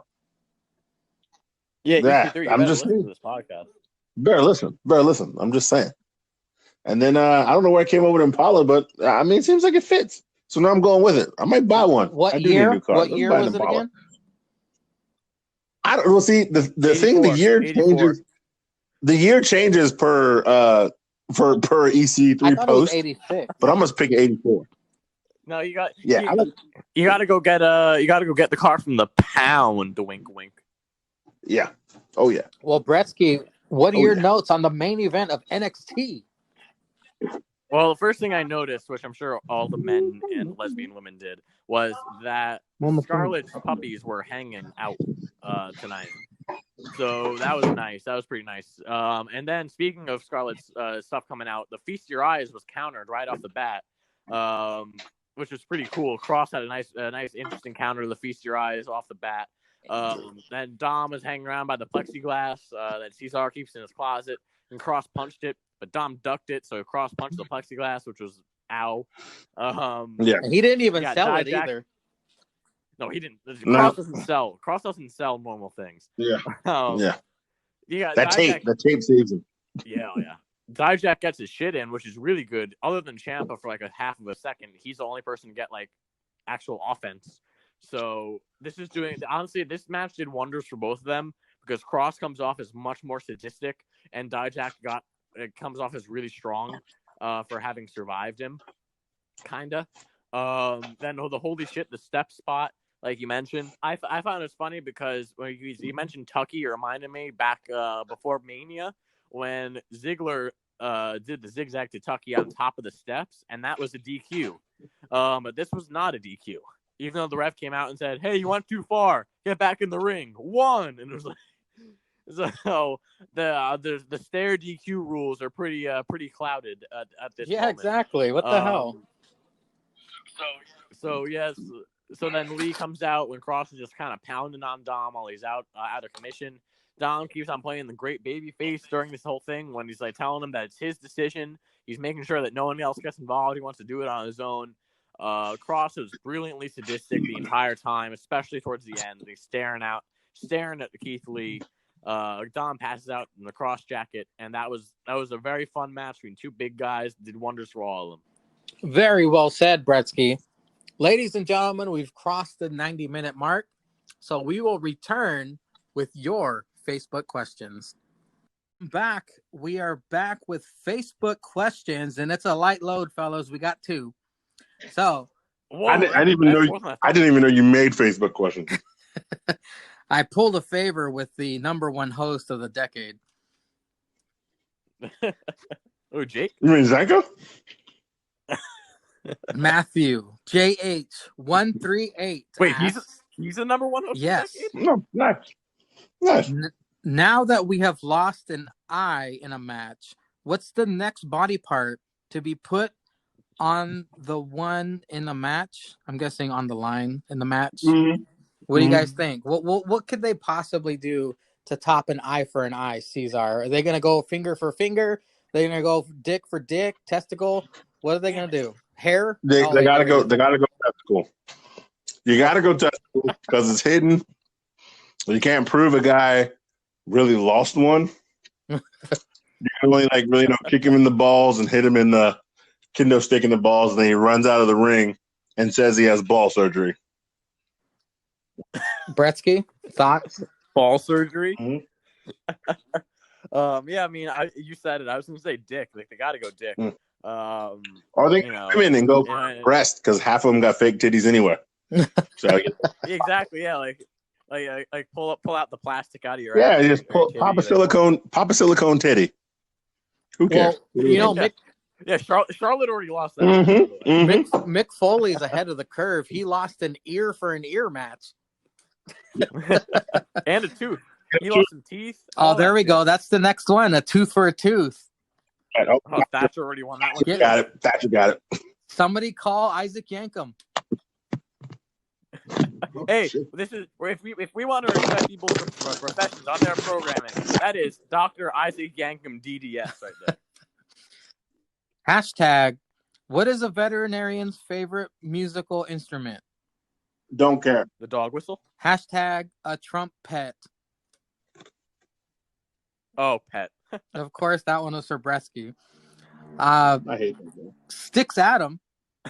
If you guys could pick any wrestlers to form a faction and one female to be the valet, who would you pick and what would be the faction name? We'll go with Bretsky first so I can get some time to think. Oh, fuck you. How many people are we going? It don't matter. It could be a China, Michaels, Triple H situation, whatever. It doesn't matter. Yeah, right, yeah. So the whole roster, 2 or 3 or 4. It don't matter. We should come up with let's come up with a number. Let's come up with a number. 3. Though. So all right. So 3 dudes and 1 Sure. valet. All right. All right. Fine. Drew Gulak, Chad Gable, and Timothy Thatcher. And the valet is gonna be fuck. Why is this the hard part? The valet. I don't know. I'll just say Scarlet because I never mind seeing Scarlet on my TV. So I'll say the valet will be Scarlet. And the faction name will be the Tooth Tellers. Cesar. All right, 3 people and a valet. Not just WWE. It could be anything. Oh, it could be anything? Oh, well, because it wasn't specified. It wasn't. But sticking to Bretsky's theme, I'm going all WWE. I'm going New Day and Paige. Black is beautiful. Done. Okay, I think I got my answer. Okay. All right. All right. What do you guys think of this? Go ahead. It's probably going to happen in the future, but I'm going to use it anyway. Hangman Page teams with FTR with their valet ODB, and they're called Alcoholics, obviously. Nice. I like it. I like it. I like it. That's good shit. APPW, hashtag Dynamite, hashtag. Whoa, that's the thing you put out. Yep. Hashtag On your YouTube World channel. Order, hashtag cancel Jake's dad, hashtag pull the tub plug on Jake. Fucking sticks always brings it, man. Oh, man. Fucking stinks. Nice. All right, fellas. AEW Dynamite of the week. They ripped you off on God that one, damn man. it. You could sue. Get royalties. You should get royalties for that. Suing. Where's Yeah. Robert Stone? He needs to be my. I'm joining the brand. That's it. He's in. You haven't joined already? Yeah, he's in Florida. Look it up. Look it up. Things kick off with a Cody Jarrett open invitation. I thought of Cesar immediately. If you ain't first, you ain't first, you last. If you ain't first, you last. And holy shit, we get Eddie Kingston from NWA. I'm not too familiar with him, but he cuts a hell of a fucking promo, and he threatens Arn.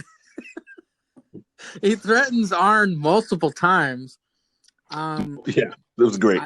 I wrote this down, but I don't remember who said it. Egg sucking dog, egg sucking bitch. Who said that? That was Eddie Kingston, where it's like, if you could, he was telling Cody that Cody is the one who would have to accept it for it to be no DQ, and he's like, you could either be an egg sucking dog or you could be an egg sucking bitch. And then Cody's like, oh, you told me off, no DQ. My notes for the match is that Eddie uses Cody's belt to whip Cody. You got to imagine that Cody still has PTSD from fucking MJF doing that to him. That's possibly why he looks so fucking angry. But Kingston chopped the shit out of Cody's chest. Kingston might have injured his left knee, but we all know that was a work. I did not because I'm an idiot. Eddie Kingston looks like every creator character I've ever made of myself in every video game. Extra fat. Kingston pours out a sack of thumbtacks. Cody struggles with everything. He has to get the vertebreaker on Kingston. Kingston reverses into powerbomb onto Tax. Ouch. Lots of crowd reaction shots. I like how they zoomed in on Sunny and she's like, oh my God. Cody eventually gets the momentum back. They slap and punch the shit out of each other. But of course, Cody locks on the figure four to that injured leg for the win. Bretsky. We're going to save Cesar for the last because I know how passionate he is about Cody Jarrett. Bretsky, what are your notes on the opening segment of AEW? Well, I was just pleasantly surprised that it was an actual open challenge for once. I think this is the first time it's an actual open challenge since Ricky Starks. Yep. So that was cool. Once again, for all of you boys and girls listening at home, if you know the guy challenging you about a week in advance, it's not a fucking open challenge. But yeah, next note: Eddie Kingston speaks for the tripod. What a great promo! All that it was great. I mean, I think Zanka posted it on the story to us Instagram story, like how he got himself over with one promo. He really did. I mean, I don't know what his contract status is. I feel like I don't think he's announced to be a new signee, so I feel like he's staying in NWA. But yeah, like all that shit where it's like, you say that you grind, you don't know what grinding is, like all that shit. Great promo from Eddie Kingston. Tony Schiavone with the brilliant quote, I love this open challenge. You never know who's going to show up, except we do. Every fucking week. Schiavone? Every week. They put it on the fucking Instagram where it's like, guess who's challenging Cody next week in the open challenge? Your mother.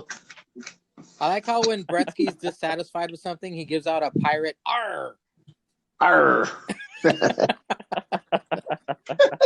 I'm pirate.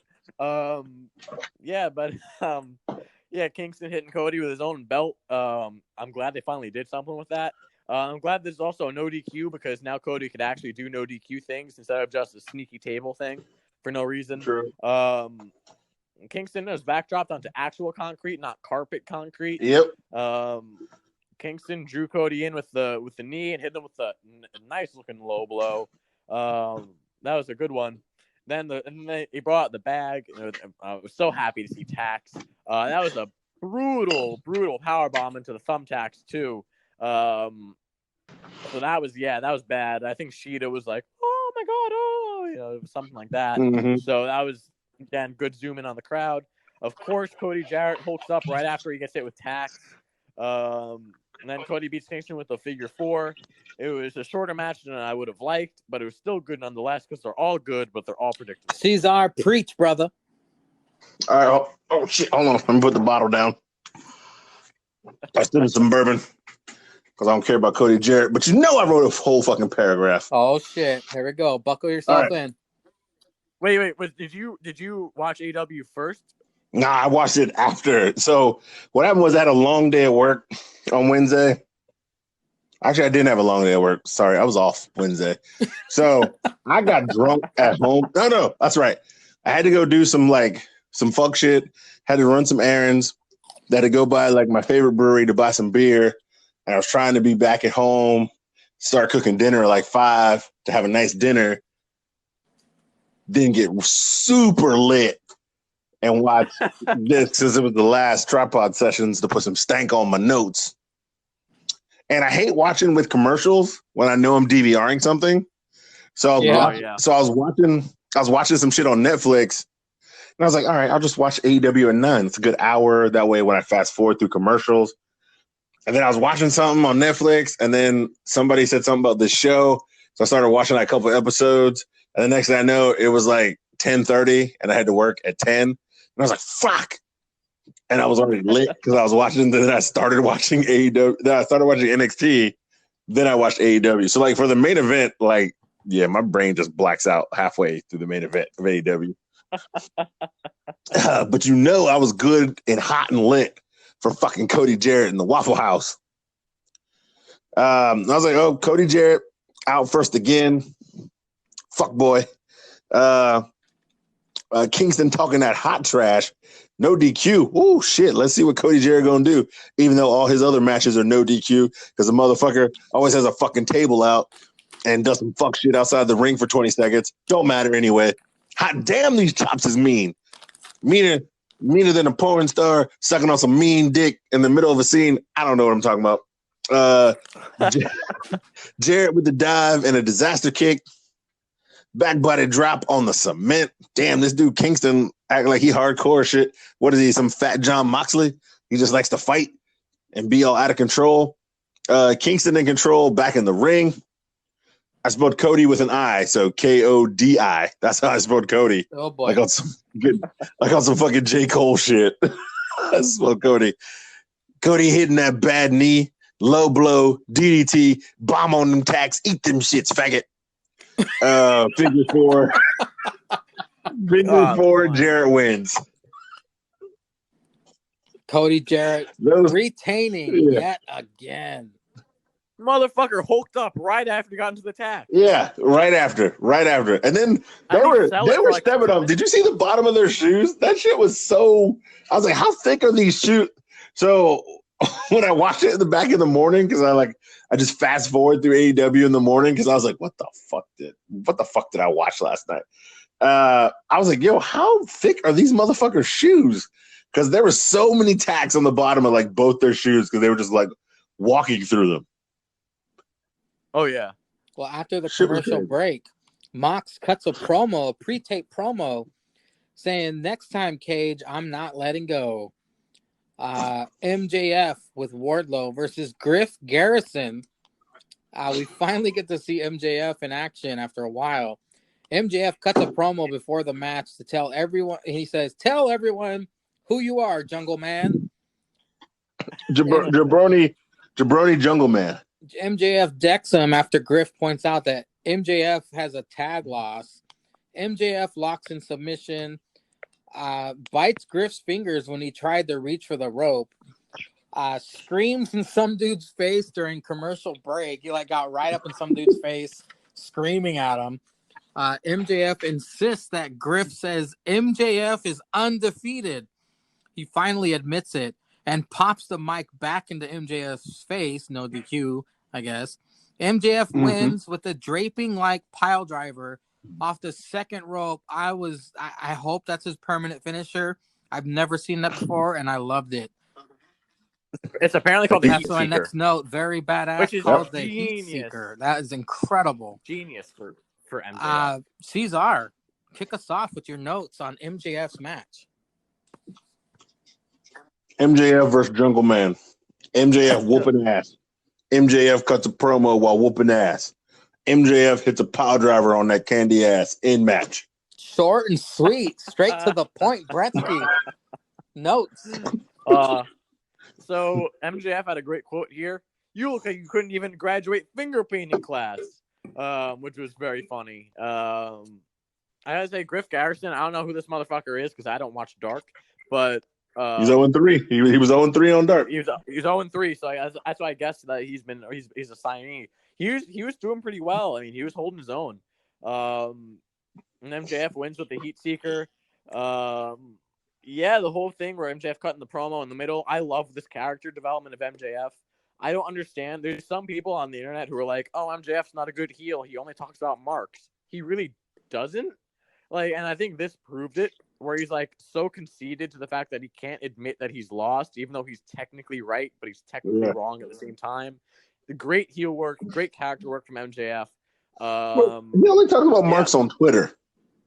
He doesn't talk about marks. I'm saying. No, I know. I just see it, and I'm like, oh, these people don't fucking know what they're talking about. But it's if anyone had any doubt about MJF's character work other than calling people marks, this kayfabe is real. Kayfabe is real with MJF.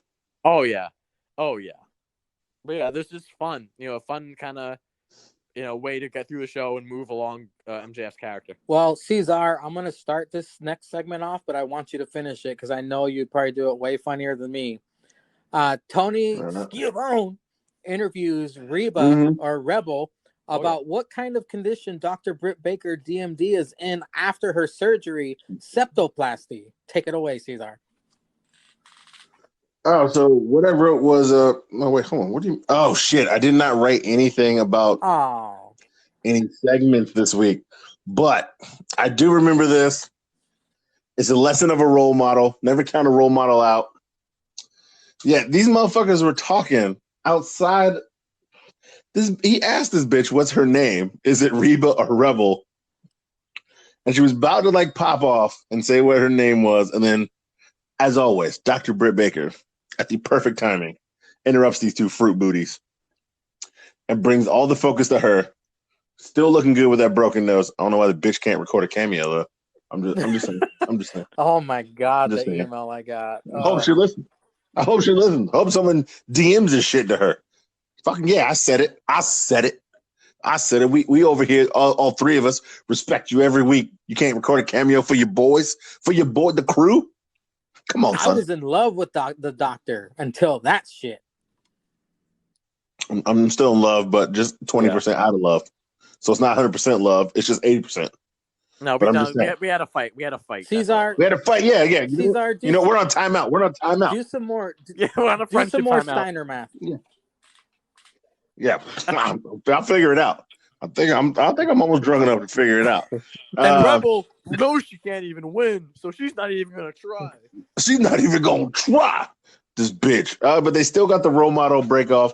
Skiphone is still there with his BFF, Dr. Britt Baker. She knows she's coming back for what was it? All Out? Yeah. All Out. Yeah. All Out. Talking that trash to Bretsky's favorite with no name, Big Swole. Swole.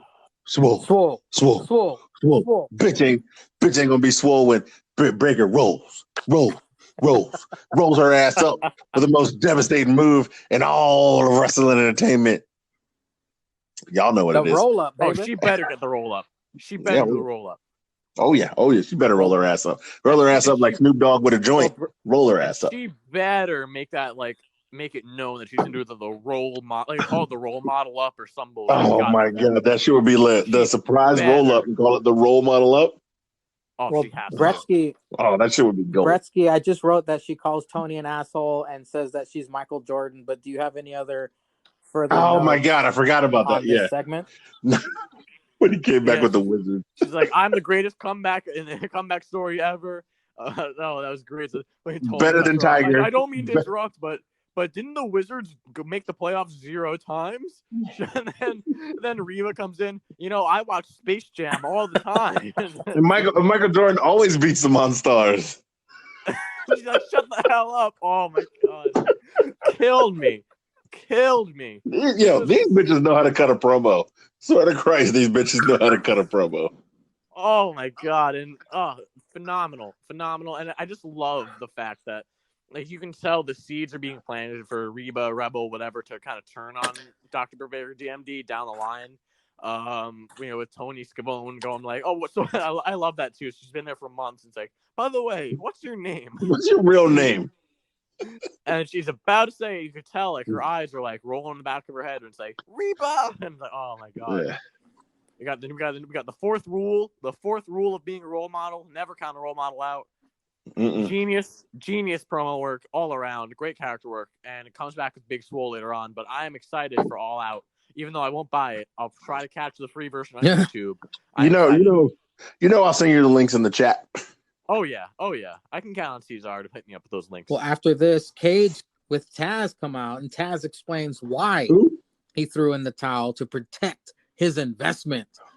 But at this point, Darby Allin comes out, but gets attacked by Ricky Starks, like a gnarly hit to the back. Cage power bombs Allin on the stage, then fucking power bombs him into the ring. On the carpet. Allen's fucking they pick up Allen's lifeless fucking body. My God, he was ragdolled. When Cage was about to strike him with a skateboard, Moxley comes in for the save with a barbed wire bat a la Cactus Jack, a la Mick Foley. You know it. You guys? I mean, he gave it to him. He did give it to him. Cesar, what are your notes on this segment? First of all, I don't care about this FCW championship because it's not a real championship. FCW? It was never supposed to be a real championship. It was supposed to be because you never got a championship opportunity, but you beat the champ maybe somewhere down the line, which he's never done. And Cracker's only had like 6 matches. 2, apparently they did the same thing on Dark, where that boy Ricky Sweetboy came and fucked up Darby, and then Cage came out and they just beat the shit out of him. They literally Darby came out and they beat the shit out of him. Apparently they really just did this on Dark. First, I thought Darby was dead. The way that motherfucker hit him in the ropes. Yeah. Looked like some Enzo shit. I was like, this motherfucker might be knocked out. Apparently he got his bell rung when that happened. Yeah. Because they're like fucking Ricky was on some. He was kind of shaking him, trying to still fucking with him, but kind of shaking him. And then he came back into consciousness. And I was like, yeah, that motherfucker was knocked out, bro. Yeah. You can't just slam him into those fucking ropes like that. And then, Cage slammed him on the carpet and then into the ring. So I feel like it's leading up to Darby Cage at All Out, probably. I could suspect. But yeah, I mean, good enough. I mean, what, Taz got another partner in fucking Ricky Fruit Booty. So Taz has got 2 people he's representing. Robert Stone's got 2 people he's representing. Looks like it's a prime time to be a manager right now in the wrestling biz. I ain't mad at it. Bretsky, thoughts on this segment? 2 things about this segment pissed me off. Okay. The first thing is that they like Cesar was saying, they did this Ricky Stark shit on Dark. That's great and all. You can do shit on Dark all you want, but don't add to or create factions on Dark because nobody's watching it. I'm not watching it. If I'm just a casual viewer of AEW, which I guess I technically am because I don't watch Dark, then how the fuck am I going to know unless you tell me that Ricky Starks is now part of that faction?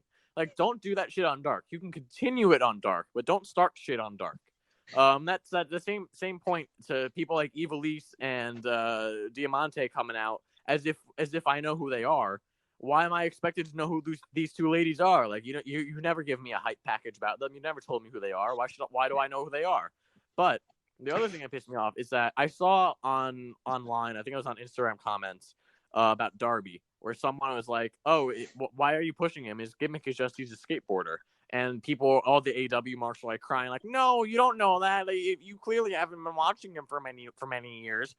Okay, but to me, he looks like he just skateboards. He does shit with Tony Hawk in these promos. What is his if his character is not a skateboarder? Tell me, explain to me why he's not just a skateboarder. But other than that, I didn't mind this. I called the tag match at this point before it was announced later on. Yeah, I mean, I'm glad they're giving Ricky Stark something to do because I kind of felt bad for him after that Cody match. There's all this hype like, oh, we signed him. Good for him. He's the hottest prospect. He's Cody Jarrett strikes again. Mm-hmm. Yeah, as always. I'm just happy he's doing something. I feel like him and Taz could be interesting, an interesting dynamic. But yeah, I mean, we'll see where it goes. But I didn't mind this one bit. Just those two things pissed me off. Well, after that segment, the women's tag team cup is announced. Oh, what did you say? If we can put a pause. Can we put a pause? Pause. So Ricky Fruit Booty comes in, debut, loses to Cody. But he's supposed to be the hottest free agent, right? This guy Kingston comes in. I don't know whether his contract's up. I don't know whether he signed AEW or not. No, he hasn't. Loses to Cody Jarrett. Debuts, losing debuts to new viewers. But you got these other guys from other companies who are well known. Like other people, I didn't know about Brian Cage, but other people knew about Brian Cage and they like Brian Cage. Comes in, wins squash matches, gets a championship. Brody Lee wins squash matches, gets a championship. Even Murderhawk wins squash matches, gets a championship. Like, you're not building talent. You know what I'm saying? You're not building your own talent. Why are these other guys coming in losing to we all know he's going to lose to Cody Jarrett? Anybody fighting Cody Jarrett is going to catch this L. I'm not fucking losing that belt. Why are these other guys not coming in winning and then maybe trying to fight Cody Jarrett for these fake open championships? This is also what I have. Like, I feel like AEW doesn't build anybody. They take people who are already built and then try to like super build them versus like building people who come in that you would never have noticed. Who was that short, stocky guy who lost to Moxley? Remember the short, stocky dude? They made a big deal about him, but he still lost to Moxley in like a weird exhibition match. They made it seem like he was in the inner circle. You remember that a couple months ago? Mm-mm. I don't remember. I'd have to look. My God, I have an entire notebook full of fucking NXT AEW. This is a fucking history book. I'm gonna save this. Yeah. No, I mean, yeah, I have a book. I have a book I write in every week. Yeah. Yeah, me too. But Cesar, you're right. It's the TNA treatment, but it's better than what old TNA used to be. Like when TNA was under that all that bullshit. Like, this is better than that because. Yeah, but like people made fun of it. Like TNA even was in prime when TNA was in prime, new old talent mode, it was worse than what AEW is putting out. But it's the same vein. Yeah, but they still had talent there. They still had like guys who were like made from there. Like, that's true. Like, it was before like AJ left, before Samoa Joe left, before a lot of people left who were like talented there. Eric Young and them, like who they built for years.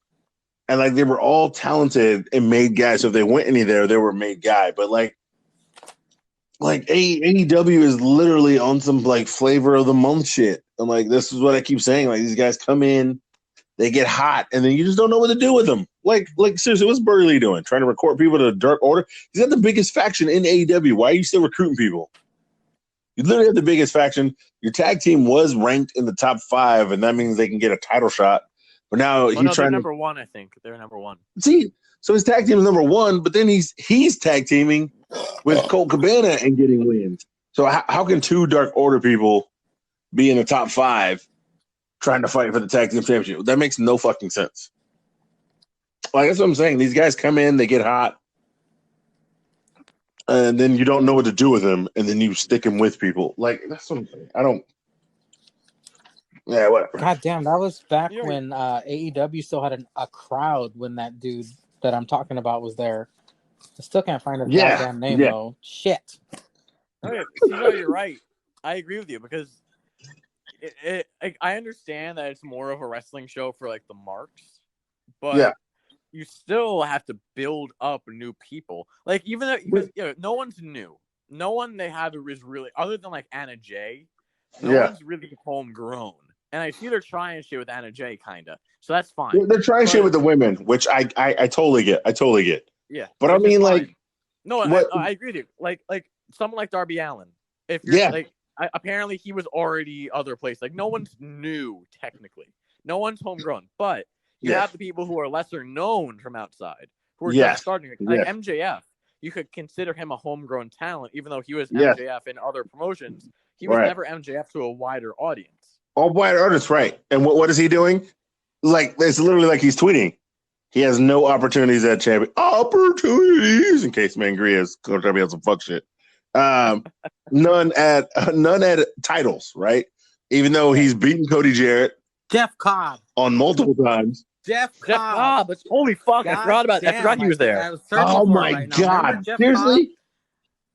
Jesus Christ! You pulled that out the ass? Jeff Jesus Cobb Christ! What the fuck? Against John Moxley, he was a new talent.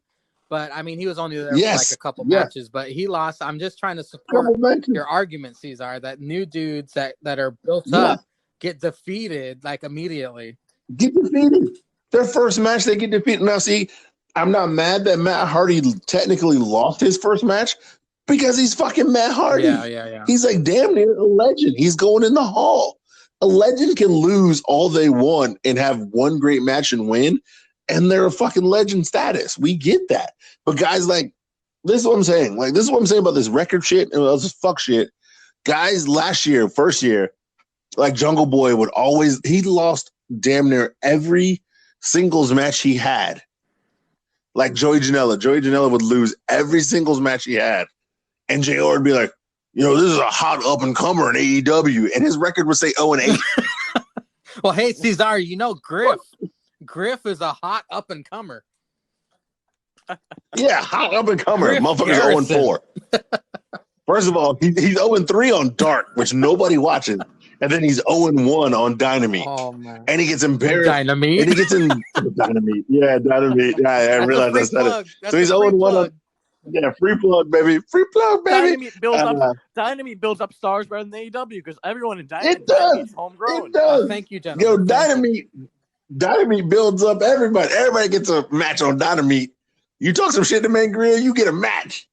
Hey, damn Skippy, baby. Yeah. So this is what I'm saying. Like, Darby Allin should have way more wins. Look, he could have losses. I'm not mad with him having losses. But he, like, jobbed to Moxley.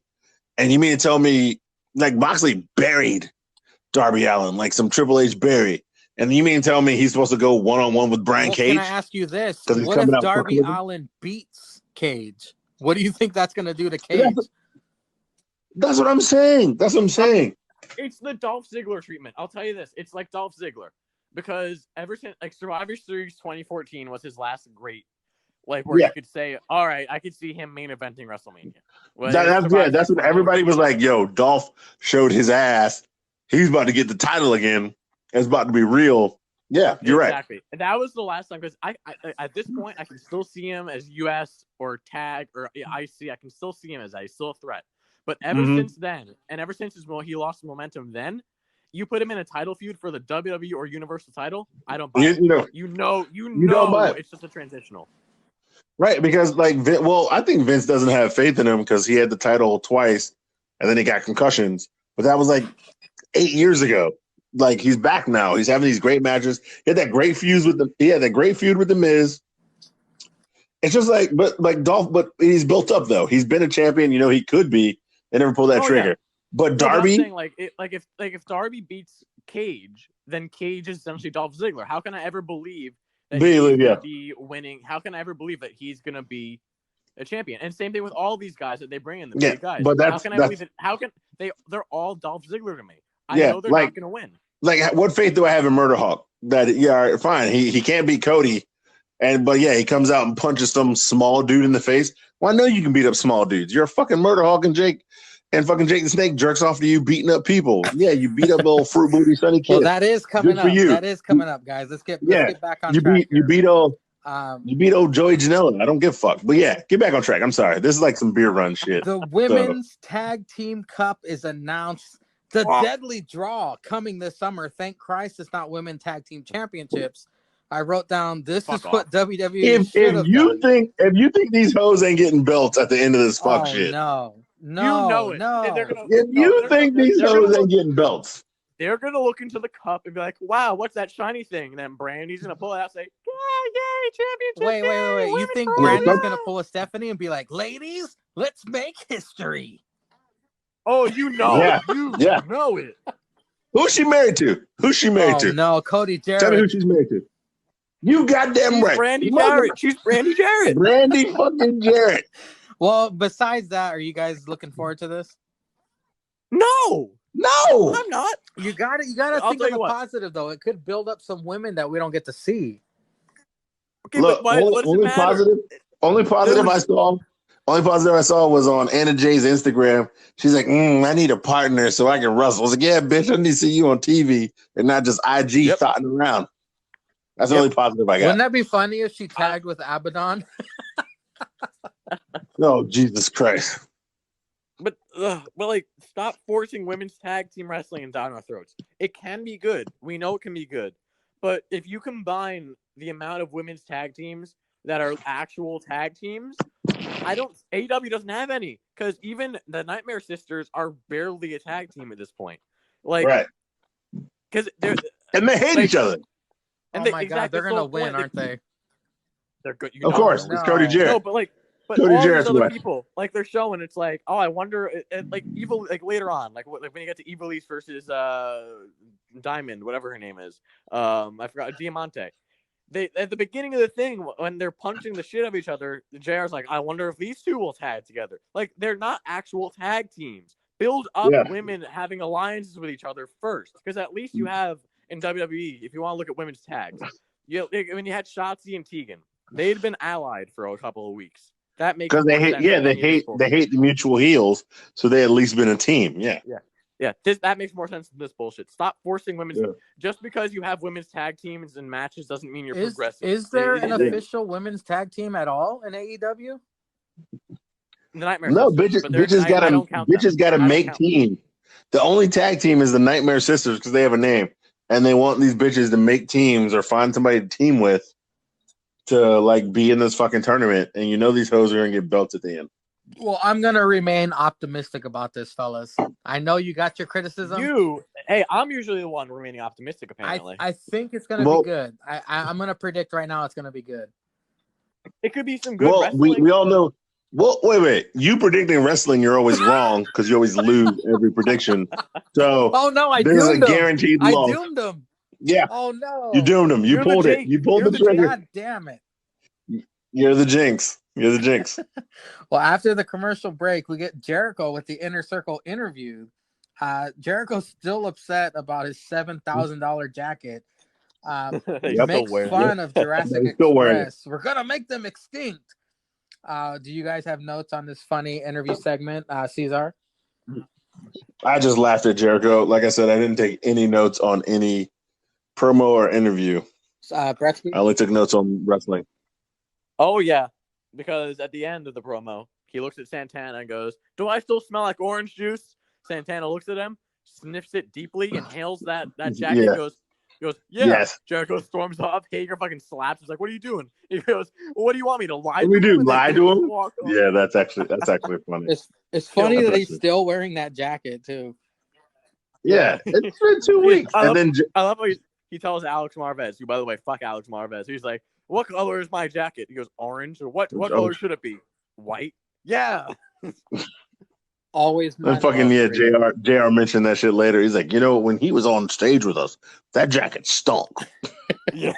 Always money with Jericho in the Inner Circle being interviewed, but they smash cut to the Young Bucks searching for the Butcher and the Blade. They're Young Buck Jarrett. They're chopping meat in the back, obviously. Match begins. Falls count anywhere. The Young Bucks versus Butcher and the Blade. I wrote, they knocked the meat onto the ground. What a waste. I wrote that we too. Get I wrote that too. Like good meat, just wasted. You're not going to get food by a mega pounder, right, Cesar? That's what I'm saying. They cutting up steaks and shit. They wasn't like they was making burgers with some fucking 70-30 or some 80-20. The motherfuckers was chopping up good steaks and you just gonna knock it to the ground? Multiple exclamation points. Cookie sheet returns. I missed the cookie sheet. I wrote that too. I thought of you immediately. The Bucks kick Super it kick in the cookie sheet. Butcher's face. Matt. Yep, super kick cookie sheet. Matt was thrown into the truck trailer. The Bucks throw Blade into plexiglass. Wait. He was thrown into his own picture on the trailer. Yep. Bucks throw. It literally said Matt Jackson. Yeah. Bucks throw Blade into plexiglass. Attack Butcher at bar. The cookie sheets and all. Double super kick. Blade onto escalator. They go to commercial break. Let's turn the page. Bucks take fight back to ring. It's Holy shit! I turned the page during this match too. Situation. Blade returns with a chair. With table set up on outside, Blade suicide dove, missed Nick and the table. I was like, oh my God, he's going to feel that shit in the morning. The Bucks lock in a double submission to Butcher. Butcher and Blade double team Matt, then both pull tables out. Bucks get the best of them, put them both on tables. Bucks dive off the entrance structure, putting Butcher and the Blade through the tables for the win. Bretsky, what are your notes on this Falls Count Anywhere match? Of course, my first note is, of course, they're cutting meat because I guess they're just actual butchers now instead of whatever they used to be. No, they used to be butchers too. Remember, MJF paid them, but he paid them in a butcher shop where they were cutting meat. Well, yeah, it's true, but they used to do something. They had the bunny with them. Like, why are they not mentioning Allie as like she used to be the bunny? I don't understand it. Oh, Allie used to collect the money from MJF. Yeah, but like randomly she's not there anymore. Like, I don't understand it. It's so weird. But yeah, so they're wasting meat. Meat slaps. There's kids starving in Africa, guys. Come on. They threw Nick Jackson into his own picture in the truck, and they threw Matt inside. Matt came and jumped onto them from inside the truck. Blade thrown right into the plexiglass. And then the table didn't break when Matt jumped onto him. I was like, it looked bad. Dumb motherfucker. Yeah, Blade super kicked onto the escalator. It was pretty funny. Even though it was kind of sloppy to choppy to set up, it was pretty funny seeing him kind of go up that escalator. Motherfucker rode it up to the commercial. Yep. Oh, it was great. And then, oh, mother of God, Blade missed the whole table. That had to hurt like a motherfucker. Yeah, Butcher crashes Matt through the table, kinda. The powerbomb neckbreaker combo onto the carpet was pretty good looking. Then holy fuck, the dives off the staging thingy, putting Butcher and Blade through the tables for the Bucks win. It was fun. I mean, of course it was fun. It was a Falls Count Anywhere. But of course the Bucks won. Of course they won. I mean, that's all I can say. It's like, even though they're not tag champs, of course they won. Well, Cesar, before this, I had lost all my faith in Butcher and the Blade as a tag team. What are your notes on this incredible Falls Count Anywhere match? I will wax poetic from the notes of Drunken Caesar. These hoes in the kitchen cutting meat. Why don't they just stab these motherfuckers? They have a ref. There's no rule. I'd stab this bitch. 1, 2, 3, we good. Cracker goes to hospital. Anyway, double suplex on the tables. Motherfucker riding the cart into a pole. Step up kick with the cookie sheet, man. Yeah, Grillo. baby. Yeah, baby. Why are they throwing food? Who wastes a steak? Jesus Christ. That shit looks thick, too, like a porterhouse. Damn, I'm hungry. Wasteful. Throws that cracker in his own door. Ha! Fuck your door, bitch. Blade into the plexiglass. Super kick that cracker Blade on the escalator. Goes to commercial. Did he ride the escalator back down and then ride it back up? Because he's gone for a while. Matt flipped stunner on the Blade. He missed that table. That nigga back broke. Butch hit that ECW. Butch ate that ECW chair shot. And that's when I think it was Nick who just like threw it at Butch, who was on the ropes. Yeah, he like set up for like a 619 part, and then he just like threw the chair in his face. Yep. So I was like, Butch ate that ECW chair shot. Bucks double team, double mission. Double mission. Two people have eaten the ramp tonight. Get that shit. Yum, yum, yum.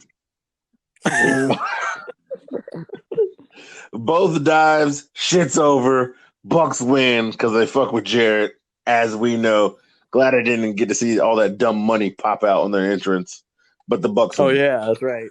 Well, after this match, fellas, we got Murder Hawk and Jake Roberts interviewed backstage. Murder Hawk then proceeds to murder a locker room full of jobbers.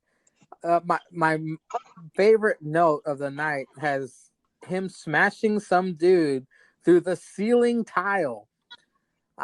They're angry, apparently. Did you guys take notes on this fucking segment, Bresky?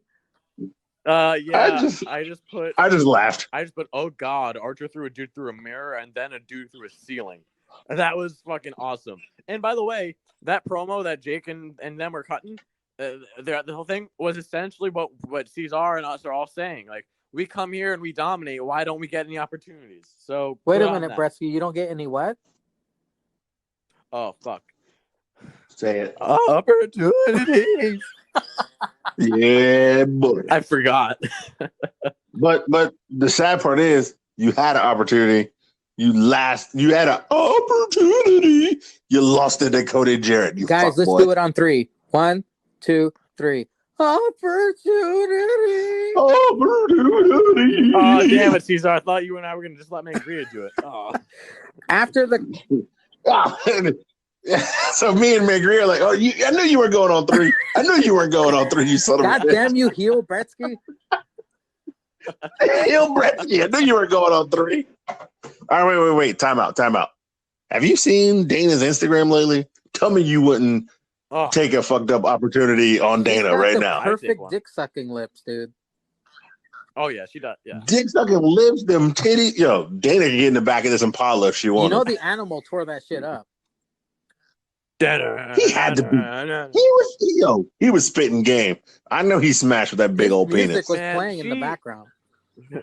She's been hinting at it too. Like, there was a whole video before the Orton Edge match where they're asking people of like what their greatest match ever, what they thought it was, and Dana looks at the camera and goes, I really enjoyed Batista versus Triple H at Mania, and like winks into the camera. Oh boy, yeah. She really enjoyed her versus Batista that night at her house, like 3 weeks ago. I guarantee she's been in a wheelchair. That's why she ain't on TV. Well, after the commercial break, fellas, I live in California. I live in the Valley, and this is Raider Nation. So after the commercial break, we get a battle of my next door neighbors, Diamante versus Ivelisse, the Crips versus the Bloods. Ivelisse wearing all red everything. No! Don't you dare remind us of During the match, we get a big swole video promo calling our own Dr. Britt Baker brittle. During the match, yeah, of course. Brittany. So insulting, but I can't wait to see that match. I laughed. The Raiders fan Diamante had LAX on her shorts. I don't know if you guys noticed that. Yeah, was she with Santana Ortiz? Or she with the Lucha Bros? Lucha Bros. The Slug Latin King. I didn't like this match, guys. I really didn't. It was a slugfest. Really? I didn't either. Chop fest at times. I said bathroom break for sure. Diamante wins with the inside cradle. It was I was not impressed. These two have weak characters. I didn't care about either women. They don't have characters. Cesar, because they don't introduce people. Cesar, do you have notes on this fuck shit match? New hose. Bitch got some red hair in control. Most dangerous something. Black hair wins. Most dangerous. Oh, most dangerous finish. Yeah, most dangerous finish. Black hair wins. Bretsky? Yeah. I mean, I didn't mind it. It wasn't great, but I didn't mind it. That's the thing I'm saying though. Is that most dangerous move? Care? That's what I wrote. Most dangerous move. Why do I care? I don't about them. They looked identical. This was fucking stupid. Apparently they've tagged. I don't know. So I think I think the commentators were talking about how, like, they're in here because, like, all of the top 5 are injured. Yeah, and like So I think like Kushida was like, anyone who wants an opportunity, come take it, or an opportunity. There you go. Come take There it. you yeah, go. yeah, whatever. I'm not doing that. But yeah, like Britt Baker's in the top 5. Dr. Britt Baker, What's her name? DMD. Dr. Britt Baker, DMD, bitch with the broke nose, is in the top 5. Statlander's in the top 5, and they're both injured. Nyla. And I don't. Nyla. Well, Nyla's there, but she's like number 2, and she just lost, so they're not going to give her that rematch just because nobody else can fight. And then I don't even know who the fifth bitch is. So I don't know. It might be Penelope. Cesar's tangent was more entertaining than this goddamn match. I didn't like it. Yeah, this was a waste of time. I just didn't even care. Did you like Did you like this match? No. Honestly though, if you had to pretzel rate it right now, what would you give it? Shit, she wouldn't even get the salt dandruff. She get the salt lice. Jesus Christ. Jesus fucking Christ. After the commercial break, we get Allen 5 Angels versus Hangman Adam Page with a nameplate that read what, Cesar? Yeah, I didn't write it down, but it was something funny. Gretzky? I got it. I'm gonna see how this white wrist tape works out. Yeah.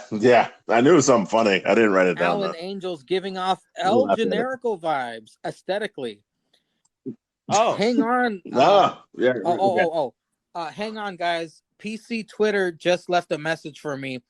I find the name Hangman inappropriate. It makes me think of nooses. So let's protest because that's problematic. Hashtag cancel Hangman. Hashtag cancel Jake's dad too, by the way. Yeah. All of Dark Order comes out. Who wrote that, Jake? With no Colt Cabana or Brody Lee at first. Hangman hits that delayed pump handle pin during commercial. I think that's my favorite move of his. I've never seen that before. Hangman eventually wins after hitting a weird last ride like powerbomb. And then Mr. Brody Lee and Colt Cabana come out. Colt Cabana always looks like, what are we doing? I don't know. Yeah. Hey, what's going on? Why is everybody out here? Mr. Brody Lee then tries to recruit Hangman. Hangman doesn't want to join a cult right now. Dark Order attacks Hangman. FTR to the rescue with cooler of beers. Bretsky notes on this pretty short match. Why is this fuckboy Peter Wayne can't lighten up the chat? Sorry. I was on there right now too. I said it, PWK, you bitch.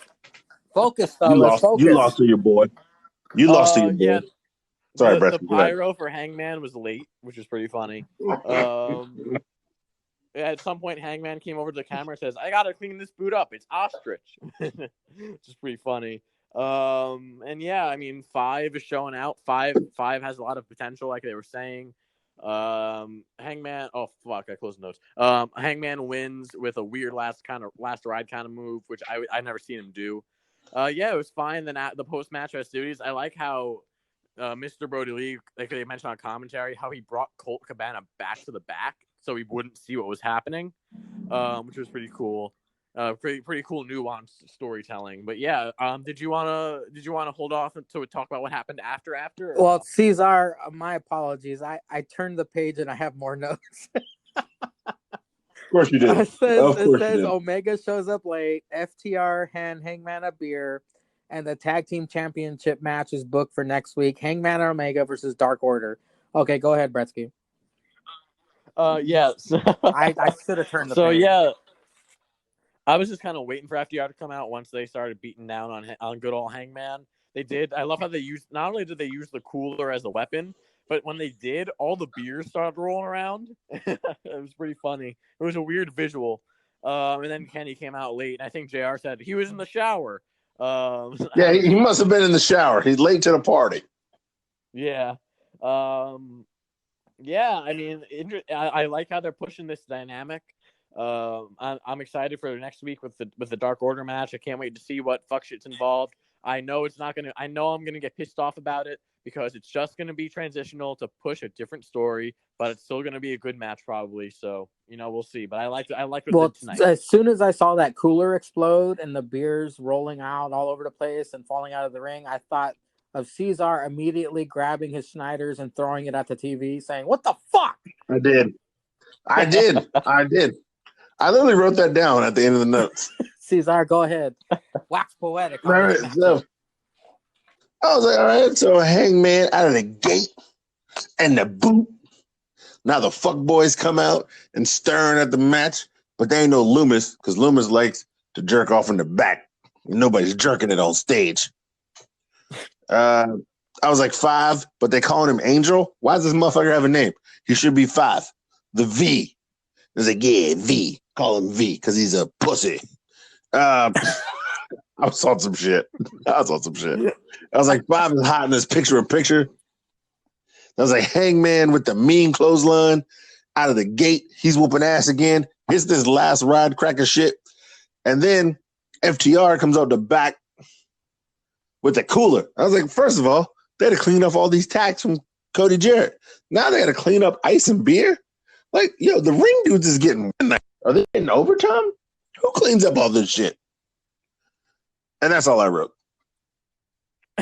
But I have some backstage information from a guy I talked to at wrestling with nonstop at work. He thinks that because he watches actually Be the Elite. I don't watch that shit online. It's on, it's on YouTube and shit. So apparently Kenny's been doing some stuff that he used to do in New Japan when he was the cleaner. Like when he was the cleaner, when he would like win or lose, he would beat people up in the ring. Remember when he beat up Marco Stunt after the match? Yeah. That's what Kenny the cleaner used to do and laugh about it.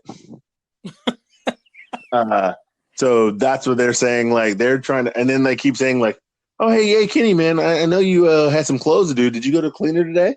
The Young Bucks will say that. He's like, "Oh, man, I didn't get to the cleaner today, but I want to see him soon, to get my stuff." So, like, they've been hinting at that. Like, maybe Kenny's going to turn on Paige. I don't know. I'm just saying. But they're saying, like, he's been doing that stuff in the ring. So now he's showing up late to the ring. He's beating up people after matches in the ring. So they're saying Kenny's going to go back to the cleaner vibe, and that's what's going to break him up. It's going to be Kenny breaking up with Paige versus Paige turning on Kenny. Well, Cesar. And then with this FTR fuck shit. God damn. Kenny Omega if he attacks our hero Hangman Page. I mean, the cleaner was the leader of Bullet Club, so I'm fine with that. Kenny is the head of Bullet Club was phenomenal, but I mean, you can't attack a drunk. I mean, Hangman Page shows up every week. He does what he does. He gets the dub. He looks out for his mans, his drink. But Kenny don't drink.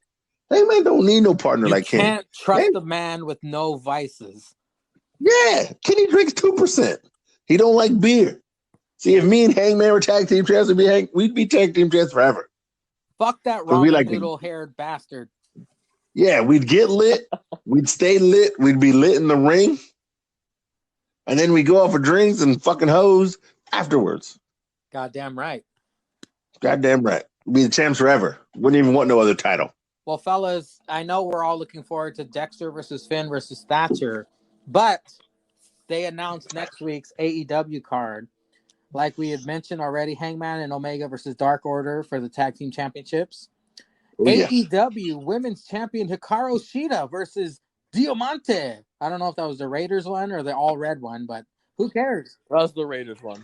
Darby Mox versus Cage and Stark with Taz. And Cesar's favorite. That was a tornado tag, by the way. Yeah, tornado tag. Defends again, and we already know who it is. Should we spoil it for the listeners? I mean, it's already on Instagram. Because everyone was asking for it. The internet, the sensation, the Warhorse. Who? Exactly. Everyone was asking for Everybody, yeah, apparently.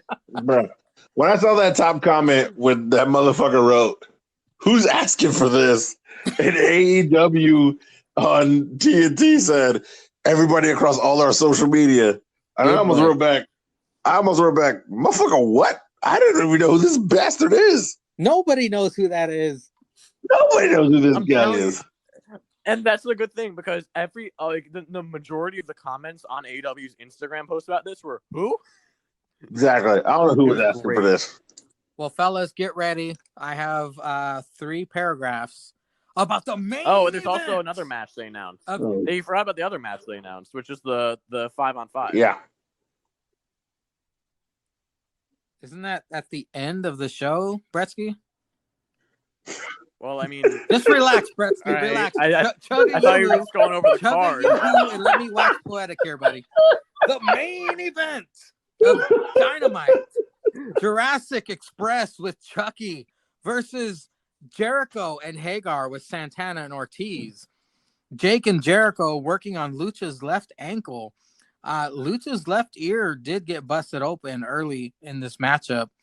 With the ref distracted, that fucking troll doll lands a head. Why did I say a head Hurricane Rana? Off top rope, propelling Jericho into Jungle Boy, which Jungle Boy turns it into an inside cradle. Is that the word of the words of the night? Jericho kicks out, clobbers Marco off the apron. Thank God. Is it too late for Marco's mom to abort? Because I would sign for that. It's a little bit too late. It'd be murder now. Are you sure? It would literally be murder. Yeah. God damn it. It'd be murder. God damn it. Well, Jungle Boy takes a shit ton of punishment during a commercial break. Jericho tries to use Floyd on Jungle Boy, but of course Aubrey gets in his face, as I'm sure Bretsky wrote in his notes. Aubrey getting in his grill. At this point, I noticed Jake the Snake behind the barricade shouting and pointing. Yes. Hopefully not beating off. Luchasaurus with impressive roundhouse kicks as always. Thanks to a distraction from Santana Ortiz, Small Wonder interferes yet again, drop kicking Jericho. Then Luchasaurus hits a super kick. Santana tries to distract again, but Jungle Boy hurricanranas him off the apron to Ortiz on the outside of the ring. That was pretty sweet. The ref starts scolding them, leaving her distracted, while some masked dude hits Luchasaurus with a bat. What the fuck? Jericho hits the code breaker. They call the mask guy Serpentico. All of Inner Circle then destroy Jurassic Express. Serpentico turns out to be Sammy Guava Juice. Sammy Guevara returns after his sensitivity training. Biggest boner of the night. And Orange Cassidy and the Best Friends come out for the save, setting up Bretsky next week. Jungle Express and the Best Friends versus Inner Circle. Cesar, please let us know your final drunken thoughts of Wednesday night. Main event. JB and Jericho. Well, you know who JB is. JB and Jericho taking it to the streets. They was fighting back and forth. JB getting that shit. The big boys coming to play. Fucking Lucha, Hagar. Then I was like, ankle lock. Snapping on him. Why has Aubrey got fucking black gloves on? I don't see nobody bleeding. Jungle Boy with the hot tag. Fucking everybody shit up. Even hitting Santana Ortiz with a dive. Because in AEW, everybody dives. No match is without a dive. A match dies if nobody dives. Everybody dives. You know it. Then he hit Jericho with that fuck shit DDT springboard half-ass rock bar. I don't know what it was called. Fucking stunt. I hate that bitch. Ha! Jericho, hook his ass up. Yeah. Then I was like, double DDT, another hot tag. Jericho with Floyd. Why Aubrey breaking this shit up? Codebreaker that hoe. Yeah, pull that sheriff. Codebreaker that hoe. Then Luchasaurus getting some shit. And I was like, oh shit, who this cracker with the bat? They've been showing him all night. Hit that shit. Codebreaker, guava juice, OJ, BF, 5-on-5. Let's fucking go. Well, that's what I got. I was an idiot and I didn't watch all of Dynamite. I was too drunk, of course. I watched like 3/4 of it. And then the next morning, I woke up because I have to fucking work mornings now. I hate it. And I checked Instagram because that's just a force of habit. And it was spoiled. It was spoiled to me that Sammy Guava Juice was the dude in the mask. I hate myself for checking Instagram without finishing Dynamite. But, sir, take us home with your main event. Dynamite notes, please. That's what you get for checking your social media. Shame on me. But yeah. Inner Circle already, when they came out, were checking the ceiling for traps and shit, which is gold. I always forget how athletic Jake Hager is. I said before, I was a big Jack Swagger fan. I was a big fan of the Real Americans and all that shit he did with Zeb Coulter. I'm glad he's getting the chance to show his shit. Hager and Luchasaurus going at each other was very fun. I don't understand. Marco then Hurricanrana Jericho, like he said, into Jungle Boy at the inside cradle. Why the hell does JR only yell at the heel teams for cheating? Because if Santana and Ortiz come up and start doing some of that shit, you go, oh, by God, oh, this is a disgrace to the wrestling business. Then Marco Stunt does it, and he goes, oh, well, that could be a DQ in some places. Like, no, shut the fuck up, JR, you senile old bastard. Yeah, so then Aubrey gets in Jericho's grill when Jericho's going to use Floyd. I like this. It's leading to some kind of altercation down the line. But then Jericho keeps it going. When he hits a back suplex, he looks at Aubrey and goes, hey, is this legal? And it was great. Then Jungle Boy Hurricanrana and Santana off the apron into Ortiz. Then when Aubrey's not looking, Serpentico attacks Luchasaurus with Floyd. That leads Jericho to hit the code breaker and get the win. And then I wasn't able to see the TV anymore because my boner was too big when it was revealed that Serpentico was none other than Sammy Guevara. Welcome back, Sammy. I am so stoked to see Sammy Guevara back. I cannot wait to hear more Judas from him. I am so excited. Well, there you go, gentlemen. We got through NXT. We got through Dynamite. We got through the Facebook questions. But to take us home tonight, we are going to the Instagram questions, or Zenka's favorite segment of the week or month now. All right, let me start from the top. Well, we don't have a drop? You want answers? I think I'm entitled. You want answers? Yeah, whatever. Truth shit. I want the truth. You can't handle the truth. Yeah, fuck your mama. Read the questions. Matthew JH138. July 24th is National Drive-Thru Day. Besides Wendy's, Taco Bell, and White Castle, what is your favorite comfort fast food? I think Cesar has the answer ready. We'll give Bretsky some time to think. Cesar, as a mega pounder, what's your favorite fast food comfort food? I'm going to give you the low down, bro, down. Hey, yo, bro. Yo. Vince Russo here. Yo, bro. Oh, whoa. Nuh-uh. Yo, bro. Yeah. But if it's breakfast, McDonald's, bacon, egg, and cheese. Oh, biscuit? Hash brown, sweet tea, extra hash brown, slaps. But now they're doing the 2 for $4. So I'll slide in and get 2 bacon, egg, and cheeses and a bottle of water for the same price. Cesar, you're the fucking man, dude. Bacon, egg, and cheese biscuit. Bro. Hell yeah. Bro. Lunchtime, Wendy's, spicy chicken sandwich, medium size, Dave's lemonade. But now they're doing that 2 for $5 fuck shit. Slide in, get the 10-piece nug, honey must, spicy chicken Sammy, spicy nugs, bottle of water, 7.12 after tax. Banger. God damn, he's got the price written down in his wallet and everything. Yeah. Dinner time. Dinner time's up in the air. I don't know where I might be. Probably it's at the restaurant. Well, non-Rona rules. It's whatever bar I'm at. 10-piece wings, blue cheese, banging them out with the rum and hoe and the rest of the bill.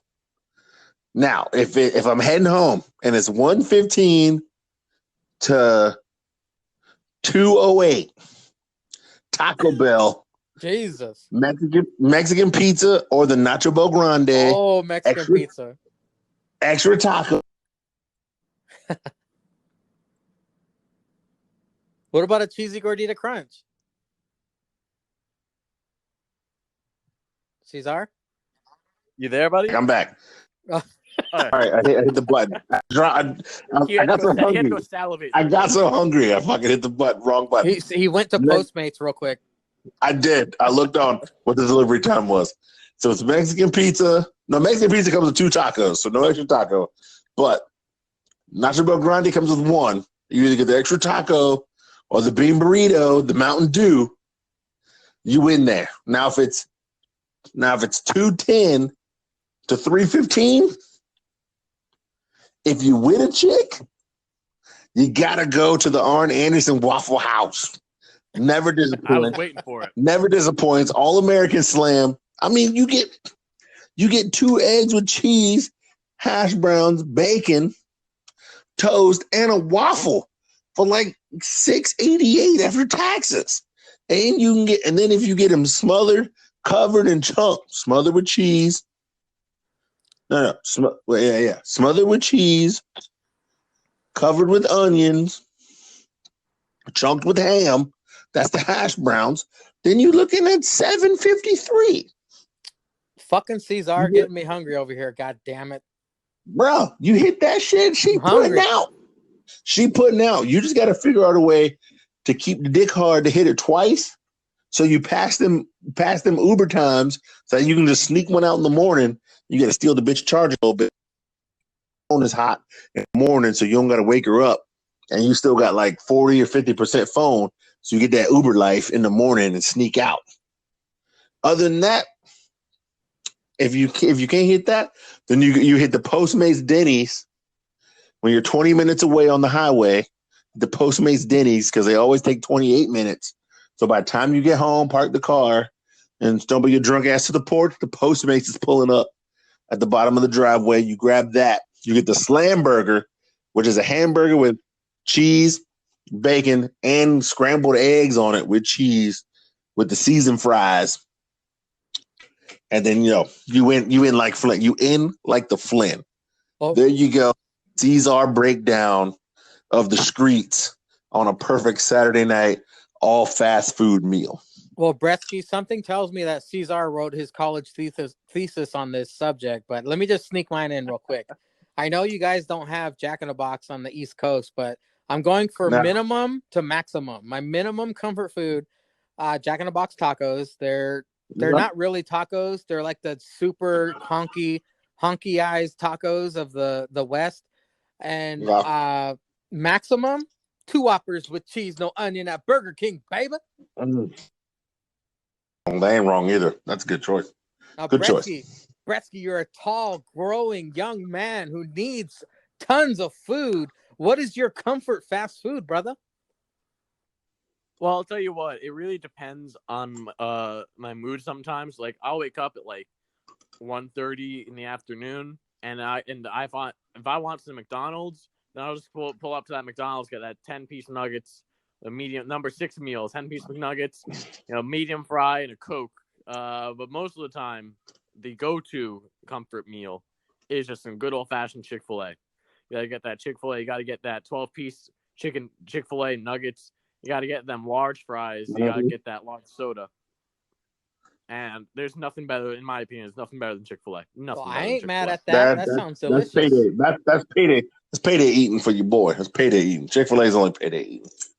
Hashtag, what do you call someone with no body and no nose? Jesus Christ. Nobody. Correct. Knows? Holy shit. 6 Adam. Holy wait, I got it. Yeah, right? You got it right. Holy 6 fuck. Adam. Which NXT wrestlers would you want to see compete in a ladder match for the North American title? This is a very heavy question, fellas. As you know, we're all passionate about the NXT brand. How about we each, let's see, we already have, there's going to be 5, right? So should we each pick 5 or should we each pick like Yeah, pick 5. Let's see, pick 5. So 5 current NXT Bretsky, you go superstars. first. Yeah, you go first, Bretsky. 5 people to pick in the ladder match for the North American Championship. It doesn't necessarily have to be the thick boy. Yeah, any 5. Any 5. Speaking of heavy questions, thick boy. No, but it's hard. So we don't have to pick a winner, right? No, just the competitors. No, just the competitors. Okay, good. I'm gonna try to go with people who haven't held the title already. So I'll say Drake Maverick. 1. Oh, okay. I'll say Timothy 2. Thatcher. I'll say fuck, man. This is tough. I'll go with Dijak. Who? Dom Dijakovic. Dijak. 3. So we're doing 5, so 2 more. Man, there's a lot of people that you don't remember are actually signed to the NXT. Okay, I'll do Kushida. 4. Oh, and Kushida. just for some fun, I'll go God of Goats. I'll go with Dexter Lumis. Dexter Lumis, nice. That's 5. Cesar, who are your 5 in this ladder match? All right, I'm gonna go the God of Goats. Dexter Lumis on 2 of the 3 brackets. I'm gonna go Swerve. Swerve's house. Oh yeah. I'm gonna go Cross. Oh, 3. I'm gonna go Finn. All 4 Finn. There we go. And I'm gonna go Ciampa. Oh shit! I forgot about it. Oh yeah, he hasn't actually 5. won it yet. Ciampa. Yeah. Oh, that's 5 people who never won it. That I think would put on a really good ladder match. Who I would not be mad seeing if any of the 5 win. Yeah, I'm gonna go with that. I'm gonna go with that 5. Okay. Number 1 for me is 5 Cameron Grimes. Oh fuck! I forgot about Cameron Grimes. Kill yourself. Number 2, of course, the God of Goats. Gotta go. Dexter now I'm thinking Damian Priest. Damn it! Now I'm thinking Damian Priest because you said fine. He's stealing my picks. I forgot about that. Number 2, right. Dexter Lumis, the God of Goats. Number 3, Damian Priest. Number 4. Yeah. Tommaso Ciampa. I gotta steal that from you, Cesar. That was a good pick. Yeah. My final contestant is gonna shock you guys, but I want to see more from this queer bait. I want to see Jake Atlas and what he can do in a ladder match. Get the fuck out of here! Hey man, he wasn't chosen. I gotta choose him. You remind me of 5 Cameron Grimes and of Damian Priest. You have such a powerful first 4. And we need someone to go through 2 ladders, Bretsky. We need someone who absorb. No, we don't. Because you know the rules. You know the rules. Oh my god! Could you imagine if he won? Jesus Christ! Jake Atlas wins the North American Championship. I killed myself. Hashtag World Order. Hashtag over every. Oh, he said of it, but we know what he meant. Over everything. Yeah, we know. Hashtag APP dub. Hashtag cancel Jake's dad. Oh. It's getting out there. Bretsky, you ready for this? No, I think Cesar would appreciate this as well. Hashtag what did Jake say when he got out of prison? Hashtag I feel like a kid again. Fucking sticks, dude. Oh shit. Oh my god. He's been on fire this past he has week. that. Yeah, he's been murdering it. Yeah, he's been murdering it. Hashtag people who are oh, this is good. Hashtag people who are afraid of Jake need to grow up. Oh god. God, just give him the hashtag of the week award right now. Yo, I wonder if Jake is kidding around about this stuff. Jesus Christ. I don't know. We'll find out on the series finale of How to Catch a Predator. Yep. Airing soon. The Fauxpod.cast.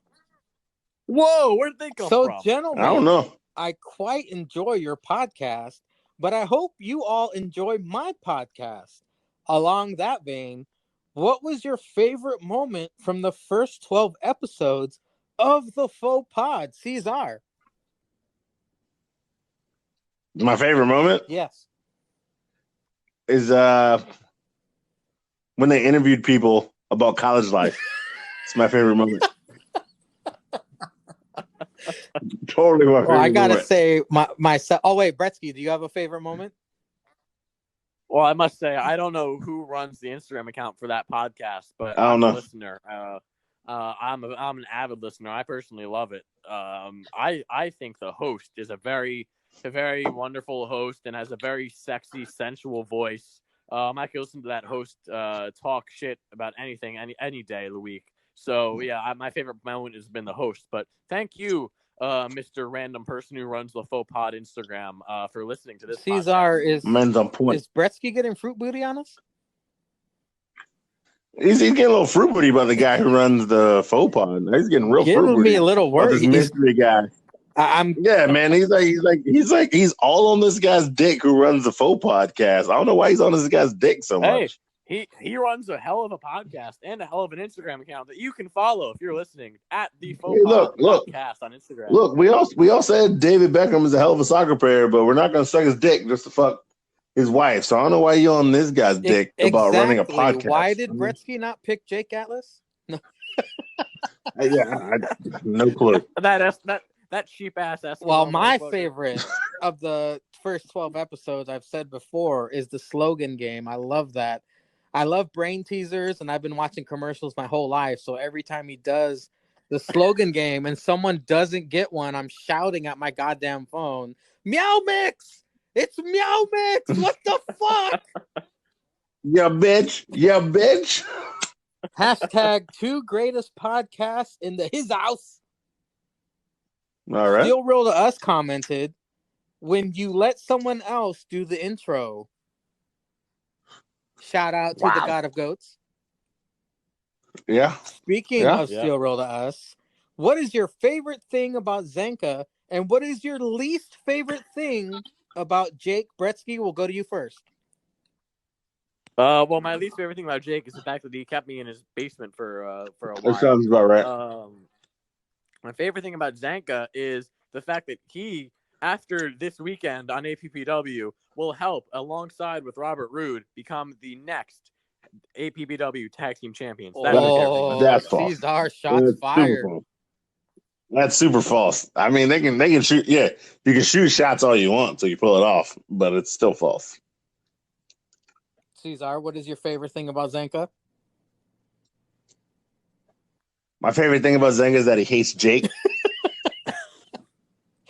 Least favorite thing about Jake? That he's alive. Hashtag cancel Jake. That reminded me of one of the lines from the pod where that kind of popped me was Zanga saying something like, "Yeah, Cesar doesn't even know me, and he's nicer to me than you are." Yeah.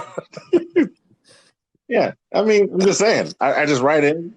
I like the sheriff. I don't really like Jake.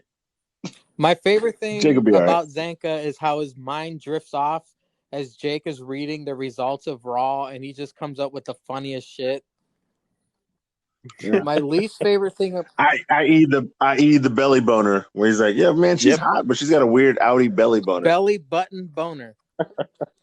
Yeah. My least favorite thing about Jake is that he limited the SRAP podcast to 2 times a month. You motherfucker! You're giving Mangria less time to take notes. Damn it. I'm saying. Hashtag. I'm saying. Wait, no. In reality, though, it's a good thing, Mangria, because now you save money on notepads. Hey, I can go to the dollar store and get more notepads. You can like that point. They're just $1. Hashtag sheriff sauce be dripping on them cheeks. Yeah, buddy. Peter Wayne Kent. Serial killer. Can we have more Keith Lee impressions from Julius Caesar and more Cameron Grimes impressions from the Great Bretsky 99, please? That shit is hilarious. Okay. I have a solution for this. Wait. Hold on. This is the last tripod episode. So technically, no, you dumb fuck. This is why you joined the Center Mafia, because you're dumb as shit. You're late. You wait till fucking the end of the run to ask for more. We could have been doing this shit if your dumbass asked the fucking question from episode 1. We could have been running with this shit all fucking day, and you would have been happy. But as always, you had to beg for shit late, just like every thirsty Thursday with your thirsty ass. And then, where the titties at? Get on Instagram, you bitch. There's whores everywhere on Instagram.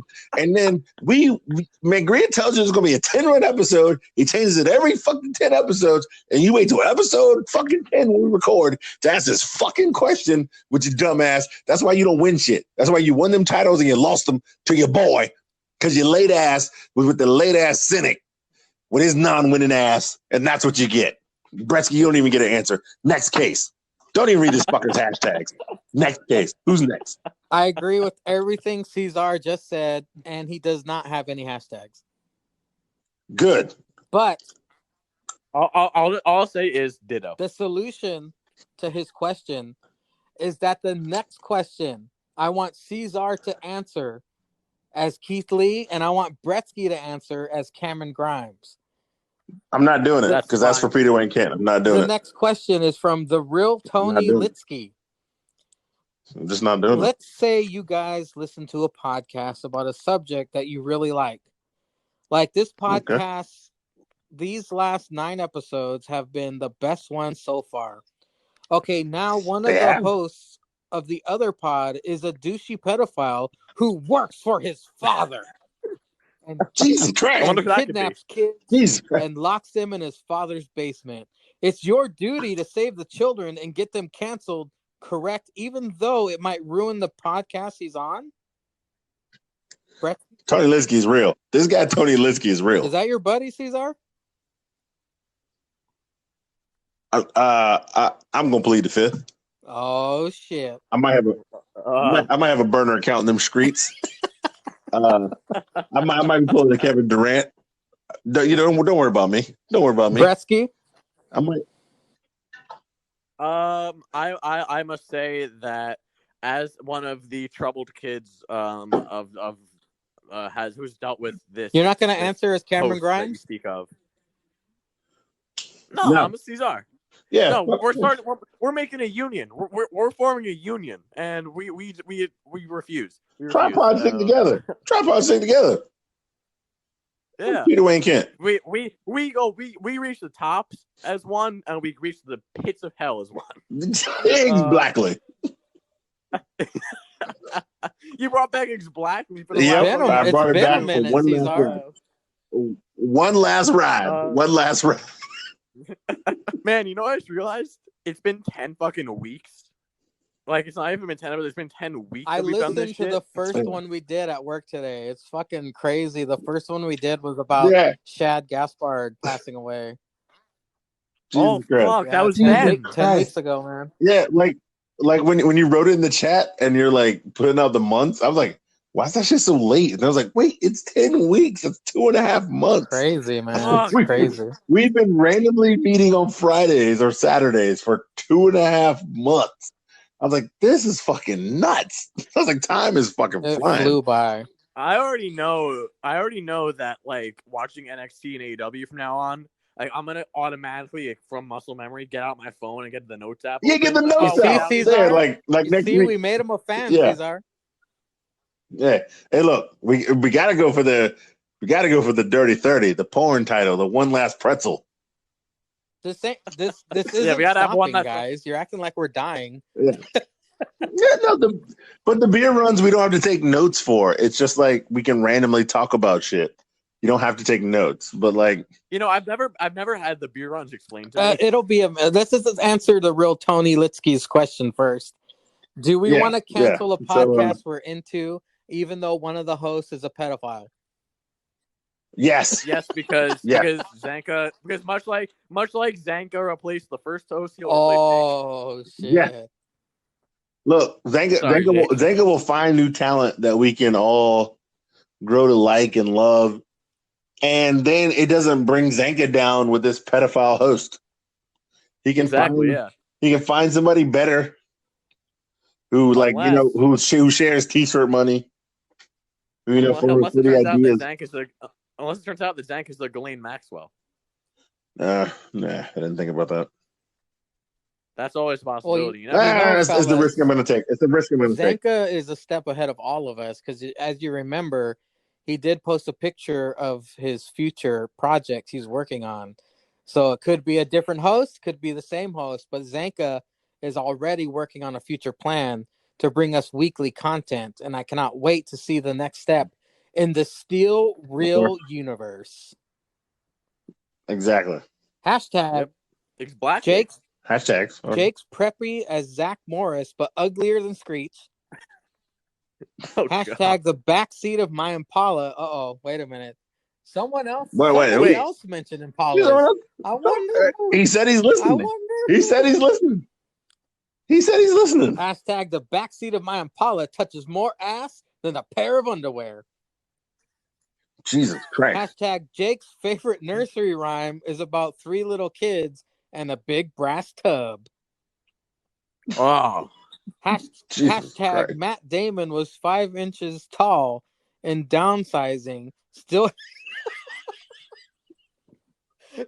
has a bigger dick than Jake. I'm sorry I ruined that. I read ahead. I'm sorry I ruined that one. Oh, fucking downsizing. Did you guys see that movie? I did not. God damn, that was hella funny, dude. Oh, fuck. Well, there you go, fellas. Tony Linsky is a man of the people. We did it. Tony Linsky is a man of the people. We did it, fellas. We made it 10 weeks reviewing in detail AEW NXT. We gambled. We did the try-password punishments. It's been a hell of a ride. Of course, this is not the end. Are you fucking kidding me? We got gold here with us 3. I am, from here on, for the next 10 weeks, bringing back the one-on-one interviews, Zoom style, starting with episode 50 of the After Party Hangover. Styx Adam will be my first guest returning to the After Party Hangover in a Zoom meeting as we break down NXT and AEW. However, also next week, beginning with the Tripod Currency episode, it will be Julius _Caesar, the Great Bretsky 99, and Mangria Fuel. That's me. In the Tripod Beer Runs, which is basically the Tripod Sessions. However, instead of breaking down AEW NXT detail by detail, we will give our own highlights of each episode. We'll say, what is your highlight for NXT? We'll each have something different. What is your highlight to AEW Dynamite? We'll each have something different. That's basically the only difference. We'll still be meeting. We're going to talk Tripod Currency. And with the beer runs, the episodes could be an hour long. The episodes could be 30 minutes. The episodes could be 2 hours long. It's all up to how much shit we can talk during that week.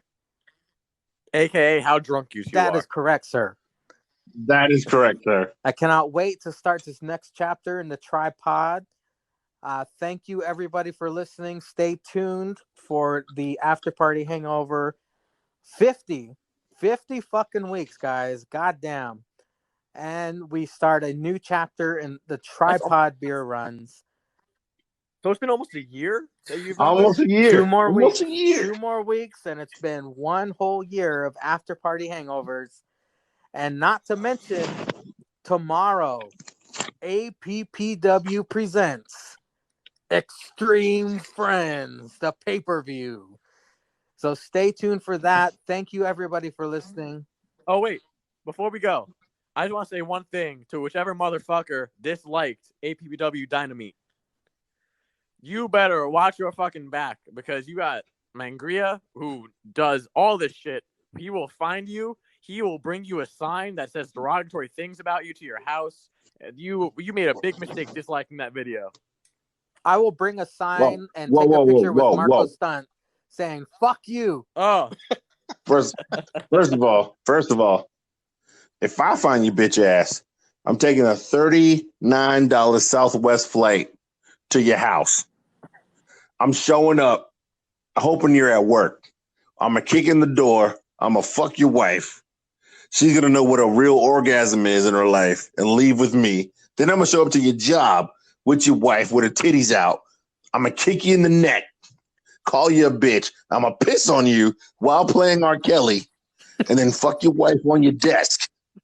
And then we going to catch another $39 flight, which this bitch going to pay for with your account money because she's still technically married to you. But we're going to be an entanglement like Jada, motherfucker. And then I'm going to bring her back to VA, let the homies run through her, and then send her back to your bitch ass. And she ain't even going to want you no more because she's going to be like, black penis is all I like to fuck. And your lily white ass ain't shit. And then I'm going to text you and be like, happy birthday, motherfucker. It ain't even going to be your birthday. That's what I'm going to do. So don't let me find out. Don't let me find out. You better send her back in a wheelchair. Bitch, that bitch. She's going to be worse looking than Dr. Britt Baker DMD on Wednesday. Worse looking, just from dick. She's going to be worse looking than Stephen Hawking today. Today, bitch, with the fucking mouth fucking movement and shit. Yeah. Yo. Let me find out, motherfucker. Caesar put you on the list. Not only drops the BBC on Dynamite, he drops the BBC in real life, son. Real life. Much BBC, like Stephen Hawking discovered. Much like Stephen Hawking discovered the black hole, Caesar will be discovering a black hole in this. Oh snap! It's gonna be a black hole when I'm fucking skeeting in that bitch and pulling out. All right, guys. Thank you for your time. Thank you for these past 10 weeks. Of course, we're continuing this, just tweaking the format. My boys, Julius_Caesar, the great Bretsky 99, ladies and gentlemen. Go ahead, give your plug. Caesar, what do you got to plug, buddy? All I got to plug is this fuck shit. We gonna keep it rolling. Listen next week, even though my dumb ass ain't gonna be on it. My man Sticks got the mic with Mangria. Mangria always putting out that heat. So if you like wrestling, you like ignorance, and you like drunk people talking good wrestling ignorance, you keep listening to this fuck shit. Let me find out you ain't listening. Let me find out this motherfucker go from 20 to 18. I'm gonna pull up to your house and fuck your wife. But you already heard this. You already know what happened. Then you already know about the $39 stuff. Let me find out you ain't listening to Bretsky. If Bretsky said his numbers drop, I'm gonna pull up to your house. I'm gonna fuck your wife. You already know what's happening. All right, that motherfucker got a pod too. Listen to his fuck shit. It's great shit. I don't care if you ain't in college. Remember your college days, motherfucker. Listen to Bretsky. He talking to them streets. We out here, tripods. We hold each other up. And I'm going to hold your wife up if you ain't listening, motherfucker. That's what I'm going to do because that's how I do in these streets. I ain't got nothing else going on. It's Rona time. So I'll fuck your wife. I'll do it. Even if you're a straight woman, he's going to fuck your wife. Yeah. You a lesbian woman? I'm going to fuck your wife straight. Say something. Say I won't. Say I won't, bitch. Say I won't. I'll pull up. I'll pull up right now. Say I won't. And I'll bet that just to disrespect you, Caesar ain't even gonna take her to Waffle House for that. I'm not. I ain't paying for that bitch meal. I ain't paying for that bitch meal. I ain't paying for that bitch meal. No. I pull up and fuck your wife. She paying for my meal. I gave her a service. I give her a bill. One Waffle House treat on you, bitch. She got it. With your money. Did you cover and smother her and chunk? Yeah. Smother, covered, and chunked her ass, so she owed me a meal. Yeah, bitch. Listen to that faux pod. Bretsky, plug the faux pod if we haven't done it enough for you already. Well, I mean, I don't think the plugs can get any better than Caesar's plug. And speaking of plugs, Caesar's gonna plug your wife. You damn right. I was thinking of a way to work that in there. I'm glad you did. My mind's been racing since you started with that plug. I've been thinking. No, but that's a great outro. That's a great outro for you. If you don't listen, I'll plug your wife. It always works. As Mr. Caesar so gracefully put it, I have a podcast, and it's really not about wrestling. I mention wrestling sometimes, and I will be trying to get as many of the SRAP Hall of Famers and listeners on there as I can throughout the upcoming weeks. Just marketing shit and trying to get a good listener base of varied guests and all that fuck shit. It's taking up too much time, but I have my own podcast. It's called the Faux Pod Podcast. I'm on Google Podcasts, Apple Podcasts, Spotify, Anchor, all that bullshit. If you want to follow me at the Great Bretsky 99, you can find the link in my bio, or you can search it up on any of those platforms, or you can go to the Faux Pod Instagram, which is at thefauxpod.cast. Just to spell it, because if you're like Zanka, then you wouldn't really understand it. It's THEFAUXPOD period CAST on Instagram. Give that a follow for any updates about audio issues, new podcast dropping, anything like that. The link's in that bio also for all the listening platforms. Be sure, if you listen to us on Apple Podcasts, give us a nice 5-star review. And listen, or else Cesar will fuck your wife. Do you know why I'm not on Apple Podcasts, fellas? Because you don't have a fucking iPhone. Like no, bitch. I'm talking to you on an iPhone, Wow. you fucking cocksucker. The very first episode of the Tripod Sessions, I added an intro, and because it had a copyrighted song, Apple Podcasts rejected me. Fuck Apple. See, that's why I got Android. Fuck y'all. But I'm on everything else. See, Samsung wouldn't do that to you. That's why you need to come over to Android. Man, I just say I got a beef with fucking Apple with Google Podcasts, because that shit takes like 3-4 days to update any shit I update for my podcast, man. Yeah, because it just annoys that's because Apple wants to be this closed ass network and not fucking let people in. They just want to be by themselves. Fuck Apple. What? I said Google. Yeah, well, you record on an iPhone, right? Yeah. And it shows up on Apple Podcasts real quick, right? Well, yeah, because I don't have copyrighted music. Well, yeah, you know what? You might be right on that. Hey, shout out to YouTube for letting me use copyrighted music, though. Yeah, because they don't give a Yeah, fuck. that's true.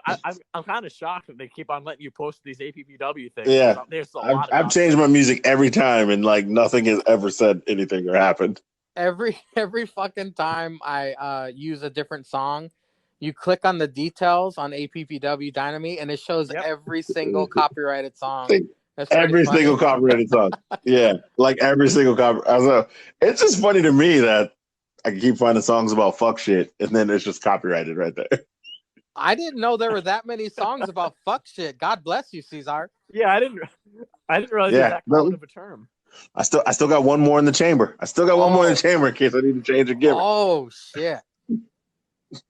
All right, fellas. Well, once again, thank you for your time. We will talk to you next week in the Tripod Beer Runs. I will talk to Sticks Adam next week on the After Party Hangover 50th episode. And as always, gentlemen, all hail my brothers in the Tripod Sessions.